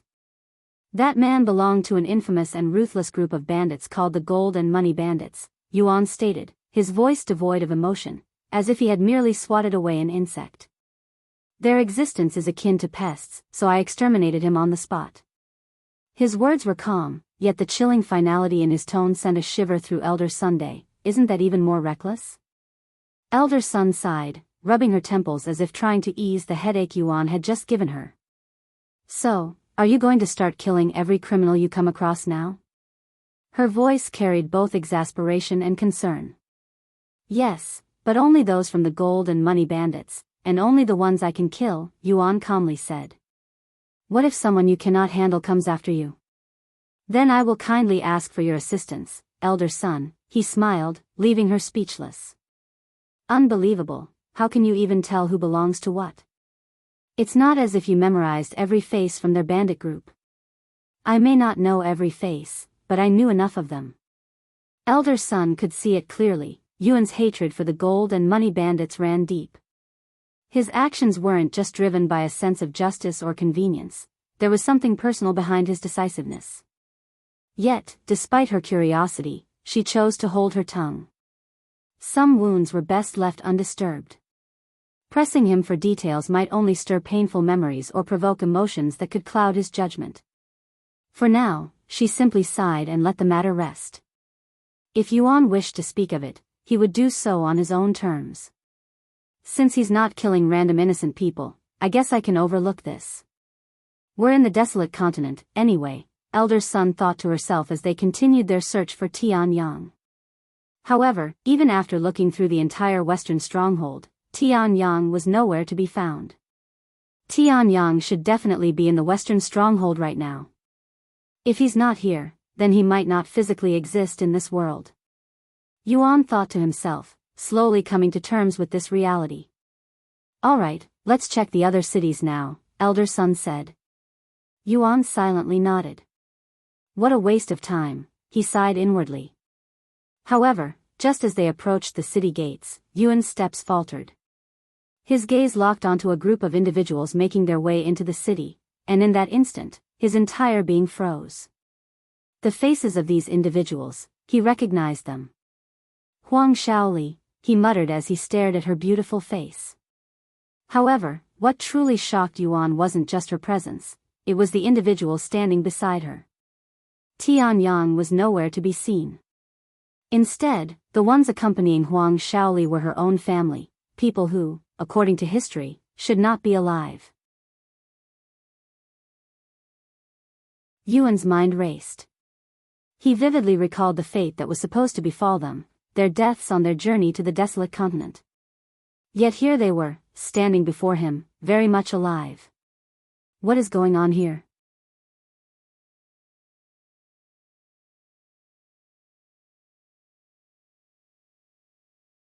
Chapter 1901 Triggered Memories. Chapter 1901 Triggered Memories. Huang Shaoli? What is she doing here? No, more importantly, why is her family alive? Yuan stared at Huang Shaoli as she chatted with her family, a bright smile on her face. Xiaoyang? What's the matter? Why did you suddenly stop moving? Do you see a bandit again? Elder Sun asked when she noticed his weird behavior. Please give me a moment. Without elaborating further, Yuan left Elder Sun's side and approached Huang Shaoli and her family.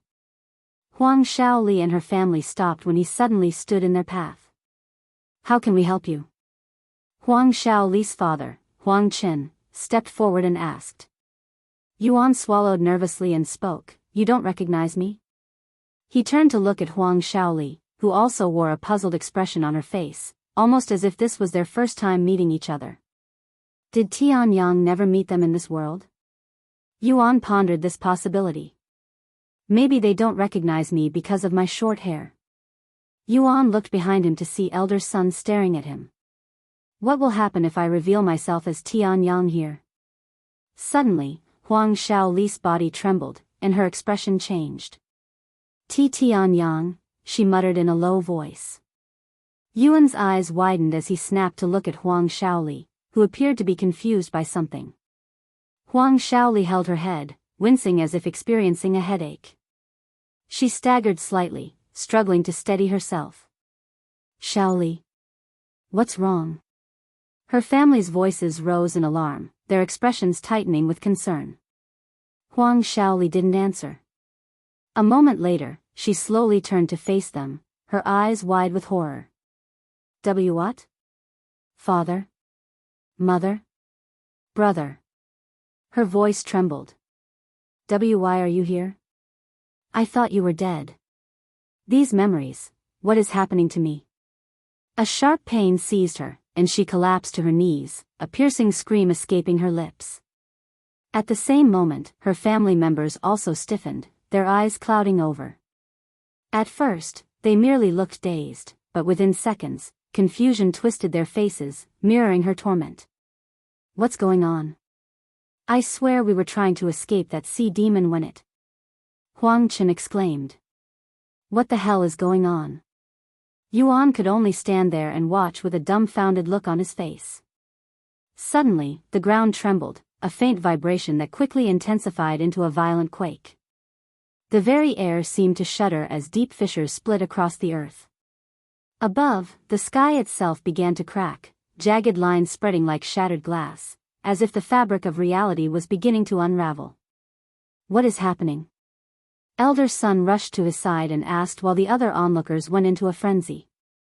I don't in the midst of Yuan's speech, his words faltered as an unsettling silence fell over the world. The once present sounds vanished in an instant, leaving only an eerie stillness.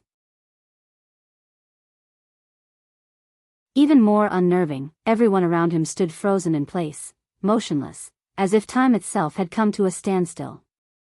This is... Yuan recognized this phenomenon, as had experienced something similar 3 years ago. Sure enough, a moment later, the sect leader of the Immortal Monastery appeared before him like a ghost with a deep frown on his face. "It's you again. What the hell did you do to mess with my world like this?" The sect leader questioned him in anger. After snapping out of his daze, Yuan said, "I don't know. They started freaking out when they saw me, and then the world started shaking." The sect leader turned to look at Huang Shaoli and her family before approaching them. He placed a finger on their forehead and began reading their memories. "I see what happened here," he mumbled a moment later. "What happened?"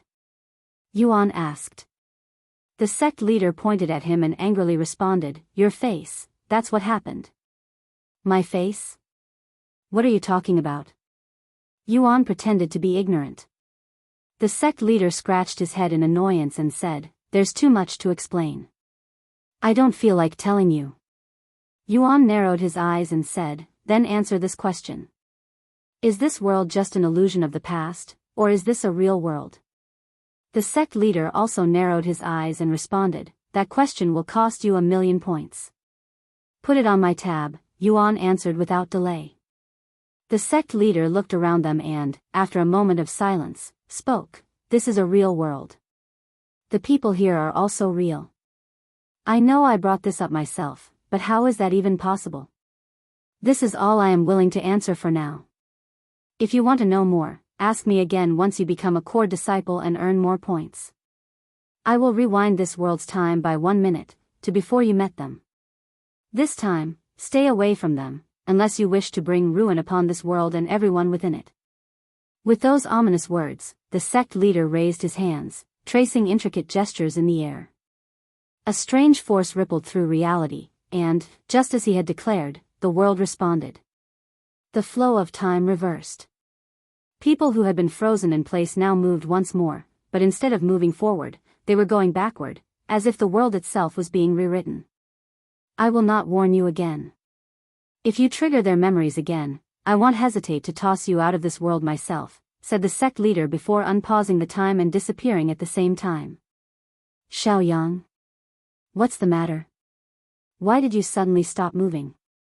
Do you see a bandit again?" Elder Sun repeated what she said a minute ago. Yuan didn't respond and stood there in silence to digest what had just happened. A few moments later, he spoke in a low voice, "Sorry, it's nothing. I thought I saw someone I knew." "Is that so? Then let's get going." Yuan nodded and followed her outside the city, passing Huang Shaoli and her family without even glancing at them, treating them as if they were strangers.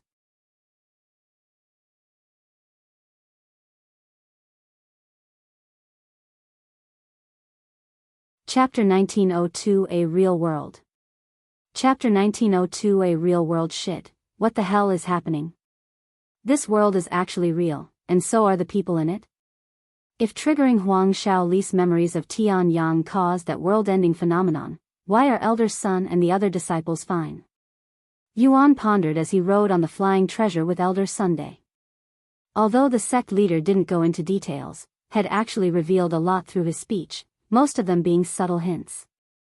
At first, neither Huang Shaoli nor her family recognized me, and it didn't seem like they were pretending either. However, shortly after seeing me, they regained their memories of me. From this, I can assume that the people of this world don't know Tian Yang until they meet him, which triggers memories of him. This begs the question, why is this happening? Why did they not have memories of Tian Yang until they saw me? Are their memories of Tian Yang being suppressed? For what reason? You know. Elder Sun suddenly started speaking, snapping Yuan out of his thoughts. "I noticed who you were staring at, and I recognized that young lady. She's from our sect, isn't she? Did something happen between you and her? A lover's quarrel, perhaps?" Yuan wasn't too surprised that Elder Sun recognized Huang Shaoli. After all, Huang Shaoli was a talented disciple from a wealthy family, and Elder Sun recognized most disciples in the sect by spending most of her time in the hunting grounds, where most disciples go to train. Really? She's a disciple of our sect? I really didn't know. I looked at her because I thought she was pretty, Yuan calmly responded. She's not bad, but I'm prettier, Elder Sun suddenly said, boasting about her own appearance. Her conceited response left Yuan speechless for a moment. I never thought you to be that kind of individual, Elder Sun, but are you, by any chance, jealous that your own disciple is looking at another woman? Yuan joked. Elder Sun quickly sneered, who'd be jealous of you? You can look at all the women you want. They arrived at the northern stronghold shortly after, where they continued their search for Tian Yang.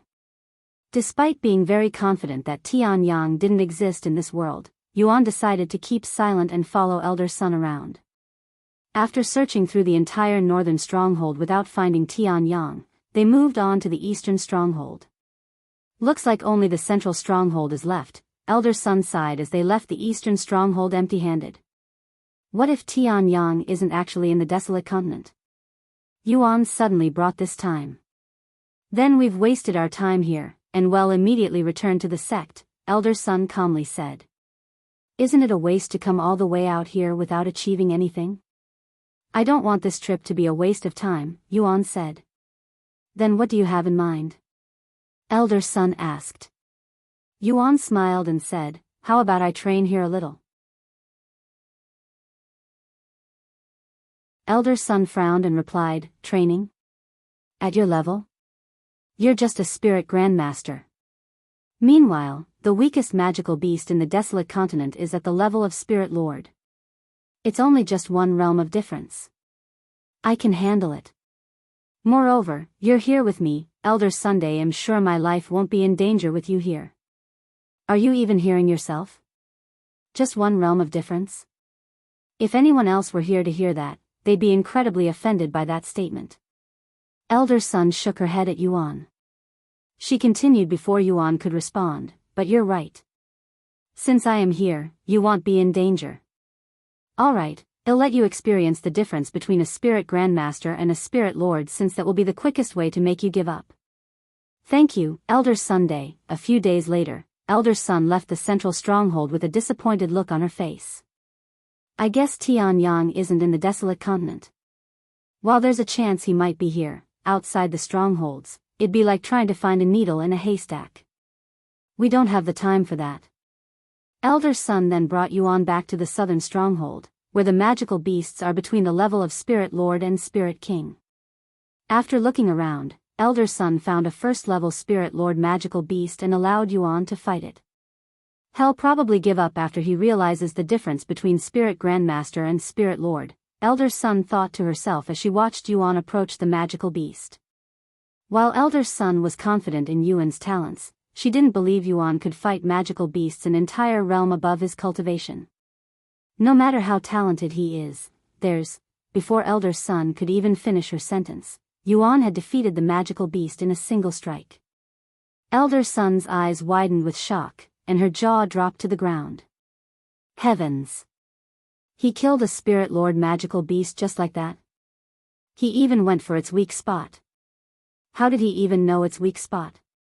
Has he fought that type of magical beast before?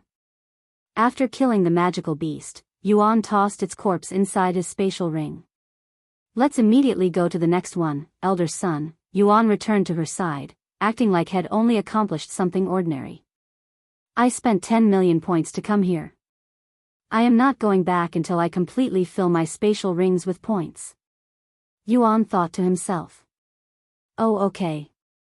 Elder Sun nodded in a dazed manner. Over the next several days, Yuan constantly hunted magical beasts between the first and fourth levels of Spirit Lord. Are you satisfied yet? Elder Sun asked him. Of course not.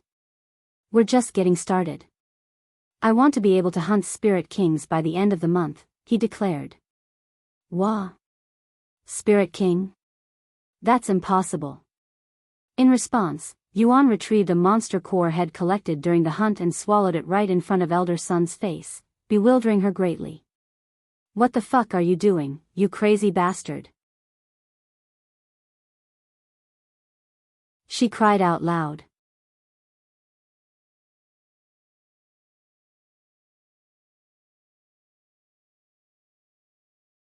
Chapter 1903 Black Sky. Chapter 1903 Black Sky. What the fuck are you doing, you crazy bastard? When Yuan tossed the monster core into his mouth, Elder Sun reacted instinctively. In a flash, her hand shot out, seizing him by the throat with a firm grip. With her other hand, she forced her fingers into his mouth, desperately trying to retrieve the monster core before it could be swallowed. Yuan was taken aback when Elder Sun suddenly shoved her fingers into his mouth, but it was already too late. The monster core had long since melted and been absorbed. All she managed to do was wiggle her slender fingers around awkwardly, accomplishing nothing but an increasingly uncomfortable situation for both of them. Damn it! Where's the monster core? Don't tell me you swallowed it already. Hurry up and spit it back out before you die a violent death. Elder Sun eventually released Yuan, her fingers soaked in his saliva afterward. Please calm down, Elder Sunday, you'll be fine, Yuan said after taking a deep breath. Fine? You just swallowed a monster core directly. Nobody can be fine after that. Yuan calmly smiled and said, I have a unique physique that allows me to consume monster cores safely. Take a look at my cultivation again. When Elder Sun looked at Yuan's cultivation, she was shocked to find that it had risen by a level. What in heaven's name? Elder Sun swallowed nervously, having trouble believing her eyes. Then she recalled his heaven-defying cultivation speed. Is this how you've managed to increase your cultivation so quickly? It finally makes sense. Here, let me do it again in case you're still having doubts, Yuan spoke as he tossed another monster core into his mouth. Elder Sun's heart jumped, despite knowing that he would be fine. Okay, I get it. Stop doing it in front of me. It's bad for the heart, she sighed. After consuming all of the monster cores had collected, Yuan entered the peak of Spirit Grandmaster. Still don't think you'll be able to hunt Spirit Kings by the end of the month? Yuan asked her with a cheeky smile. Elder Sun was speechless. Yuan continued hunting magical beasts shortly after. A few more days later, Yuan reached the second level of Spirit Lord. Even though your cultivation is increasing rapidly, it's not good to increase your cultivation too much in a short time, especially when you've not grasped the essence of that level. It will affect your foundation and future advancements. There's a reason why people don't consume too many treasures at once even when they can, Elder Sun lectured him. Don't worry, it'll be fine. I know my limit. Despite saying that, Yuan wondered if his cultivation would still be limited to Spirit King until he upgraded it. Since the physique is already limited, there's a good chance I won't even make it to Spirit King. If that's the case, I probably won't be able to upgrade it even if I know the method. Yuan thought inwardly. Time continued to pass. In the blink of an eye, it was already the end of the month, and just as Yuan had declared, had started hunting magical beasts at the level of Spirit King. Once he began hunting Spirit King magical beasts, his cultivation started to increase faster, and just a week later, had reached the peak of Spirit Lord. Just a step away from Spirit King. Let's see if he'll be able to enter Spirit King with this weakened physique. Yuan wondered as he consumed the monster core in his grasp. A moment later, his cultivation entered the first level of Spirit King without any issue. You really managed to go from Spirit Grandmaster to Spirit King in just a month. Is there even a limit to your physique? Elder Sun suddenly asked. Yes, there are limits to my physique. For example, I can't consume anything that's far beyond my level. I probably won't be able to break through Spirit King until I evolve my physique either. Elder Sun looked at him with raised eyebrows. How can you tell? You speak as if you've reached the peak of Spirit King before. Just a feeling, I guess. Yuan responded as he looked at the sky. Any particular reason as to why you're looking at the sky? You've been doing it constantly recently, Elder Sun asked in a puzzled tone. No, but I have a bad feeling something is going to happen soon. What are you? A prophesier? Just as Elder Sun finished her sentence, a massive black wall burst forth from the very edge of the continent, rising like a massive tide. It expanded rapidly, stretching across the horizon until it completely engulfed the desolate continent, sealing it within an ominous shroud. What the hell? Elder Sun looked at the darkened sky with a bewildered look on her face. So it's finally here, the immortal ensnaring vault. Yuan sighed inwardly. That's the immortal ensnaring vault. To Yuan's surprise, Elder Sun recognized the barrier that sealed the entire continent. Are the 9 immortal clans on the desolate continent? But why is it being deployed here? She muttered.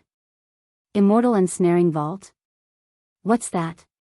You know about that black veil covering the sky? Yuan asked her. She nodded. It's a treasure owned by the Immortal Spring clan. Once activated, it will trap everything inside, even immortals. So we're trapped. For how long? Who knows? It can be kept activated for as long as the Immortal Spring clan can keep supplying it with spiritual energy, but it won't be cheap. If they poured all of their resources into it, they can probably keep it active for several years. What? So we can be trapped in here for several years? Yuan exclaimed, acting like he didn't know it'd be deactivated in half a year. Not at all. I'm just saying it's possible. Whatever their reason for activating it is, I doubt the 9 immortal clans will need too long to accomplish their goal. Also, I have a way to leave, so you don't have to worry about being trapped for too long, Elder Sun spoke with confidence, leaving Yuan speechless. She knows too much about the 9 immortal clans to not be affiliated with them. Just what is her background? Yuan wondered.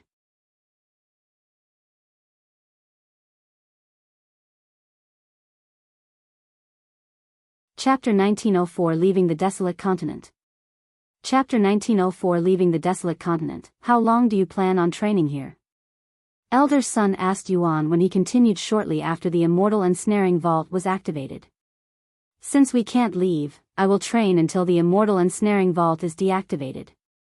I'm sure the sect leader won't punish us for returning late, as we have no control over our situation. Elder Sun nodded and said, all right, but if the Immortal Ensnaring Vault isn't gone by the end of the year, it'll take us out of here, even if it might inconvenience the 9 immortal clans. Thus, Yuan continued his training in the desolate continent. A few weeks later, Elder Sun suddenly asked him, I've been wondering, but why are you storing all of the magical beasts? To sell them. For money? Are you in need of money? Elder Sun asked, misunderstanding his intentions. It's not money, but it's something like that. I don't understand. Elder Sun shook her head, but she didn't try to question any further. Time passed quickly, and in the blink of an eye, 3 months had gone by since the Immortal Ensnaring Vault's activation. Yuan had reached the peak of Spirit King, and he was only 1 monster core away from the next realm. Once he acquired the monster core, Yuan wasted no time consuming it. Although he didn't expect any results, he still wanted to confirm it. However, to his surprise, the limit that had prevented him from breaking through the peak of Spirit King before evolving his physique was not present, and had entered the first level of Spirit Emperor without any issues. What the hell? I don't need to evolve my physique to increase my cultivation? Yuan was quite surprised by the results. However, if he thought about it, while it may seem like a good thing that he didn't need to evolve his physique, it was actually a bad thing. After all, if the physique was weaker than the original, then there was a good chance it didn't have the capability to evolve at all. Heavens, you're already a Spirit Emperor? It's only been 3 months since you reached Spirit Lord. At this rate, you'll return to the sect as a Spirit Sovereign. Only core disciples who have been at the sect for over 100 years have reached that level. I guess I'll take the core disciple examination as soon as I return. Oh, right. I still need contribution points. What's the fastest way to earn 1,000 contribution points? Yuan asked her. The fastest way? Ask the sect leader for the points, she jokingly said. However, this gave Yuan an idea. What if I can purchase contribution points with points? What's a realistic option? Yuan asked, just in case he couldn't purchase them. There is none. Assist sect elders and participate in as many events as you can. I see. Time continued to pass, and before Yuan realized it, it'd been half a year since the Immortal ensnaring vault had trapped them inside the desolate continent. Yet, the Immortal ensnaring vault remained active. What is going on? Why is the Immortal ensnaring vault still active? It should have been deactivated by now. Yuan thought to himself as he looked at the black barrier in the sky. He gave it a few more weeks just in case he remembered wrong. It's still active. He mumbled. This was the second time the timeline had strayed from the one he knew. He couldn't fathom why the Immortal ensnaring vault was still active. Could this be a different timeline?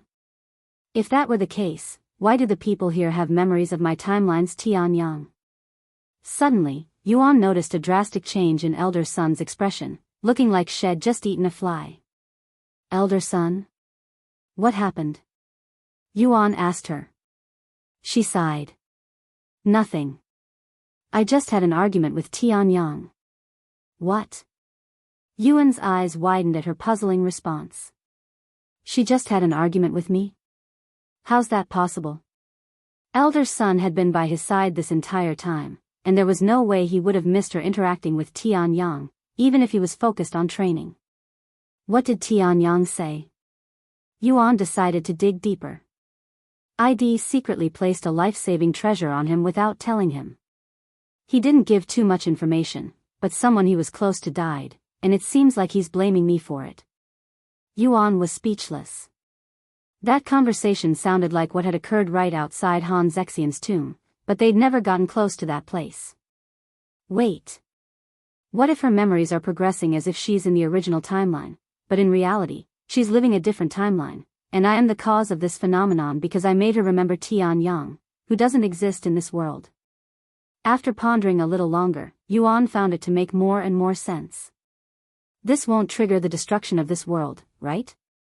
Yuan swallowed nervously as he recalled what happened when Huang Shaoli recalled memories of the original timeline. The Immortal ensnaring vault lasted for another 2 months before finally being deactivated. Looks like the 9 Immortal clans are finally done. Are you ready to return to the sect? Elder Sun asked Yuan, who had just finished slaying a magical beast. Yes, I am ready. Yuan thought about visiting Han Zexian's tomb but decided against it in the end since it wouldn't really benefit him, who could purchase treasures at the point store. Sometime later, Yuan and Elder Sun left the desolate continent on the flying treasure. Once they returned to the Immortal Monastery, Elder Sun dropped Yuan off at his living quarters while she went to speak with the sect leader. Get some rest. You've trained for over half a year with barely any rest. Come see me next week, she said to him before leaving. However, Yuan didn't bother going home and went straight to the point store to sell his loot. Can I sell materials obtained outside the sect for points? Yuan asked the clerk. Of course. Yuan sighed in relief after hearing this and immediately placed all of the spatial rings head filled with magical beasts on the desk. I'd like to sell all of the materials here. I understand. Give me a few minutes to calculate everything.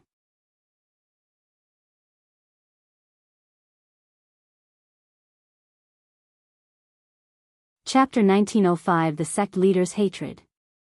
Chapter 1905 The Sect Leader's Hatred. Sometime later, the clerk returned with the spatial rings and said, I can give you 72,283,000 points for all of the materials here.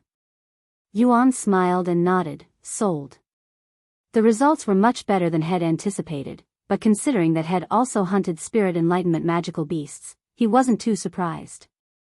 After selling all of the material Head collected from 8 months of grinding, Yuan could easily repay his debt. However, he didn't immediately visit the sect leader and ask the clerk, can I purchase contribution points for the sect? The clerk nodded and calmly responded, yes, you can purchase 1 contribution point for 1,000 points. Then I will purchase 1,000 contribution points. The transaction has been completed. You now have 1,000 contribution points. Is there anything else you would like to purchase? I would like to purchase an audience with the sect leader. That will cost 1 million points. Done. Give me a moment to contact the sect leader. A few moments later, the clerk said, you may visit the sect leader tomorrow. Yuan left the point store afterward and returned to his living quarters to rest. The following day, Yuan went to the sect leader's headquarters for their meeting.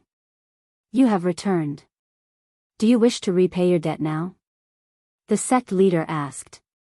Yuan nodded. 11 million points, right? Take it. I have deducted 11 million points. Now, what do you want to talk about? I have a lot of questions. I know, but I'll only answer them if you become a core disciple. Why do I need to be a core disciple for answers? Yuan raised his eyebrows. I don't like you. Is that a good enough of reason? Also, that question isn't free, so I will deduct 100,000 points from you. Yuan's eyebrows twitched, but he remained composed and asked, is it because I look like Tian? What is your relationship with him? According to Elder Son, he's just a disciple of this sect. You're the sect leader. Why do you hate a disciple? The sect leader didn't immediately respond and silently glared at Yuan with narrowed eyes.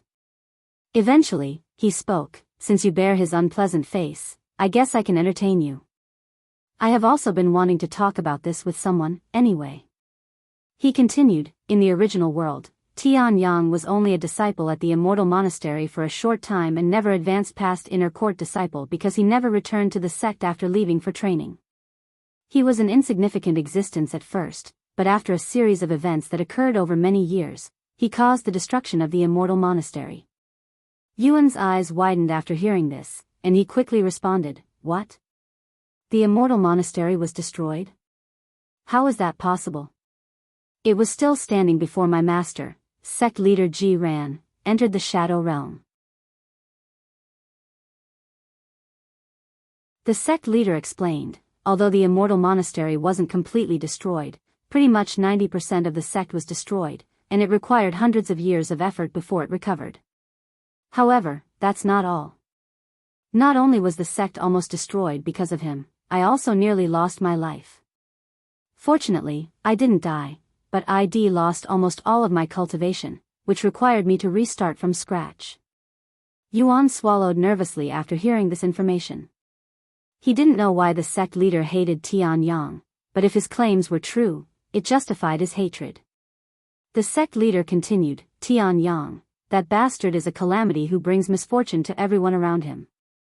Hell, he even caused the downfall of many powerful families, including the 9 immortal clans, who were the most powerful and influential families during this era. After hearing this, Yuan asked, is that why Tian doesn't exist in this world? Because you didn't want him to ruin this world again? No, there's another reason for that, but I can't tell you. You'll tell me if I become a core disciple? Even if you become the next sect leader, I won't be able to tell you, unless you want your soul to perish. Yuan narrowed his eyes after hearing this. If I don't want my soul to perish? This sounds like... Yuan had an idea why the sect leader didn't want to tell him, but he decided not to say anything for now. Alright, I'll return again once I become a core disciple. Whatever. Your 10 minutes is nearly up, anyway.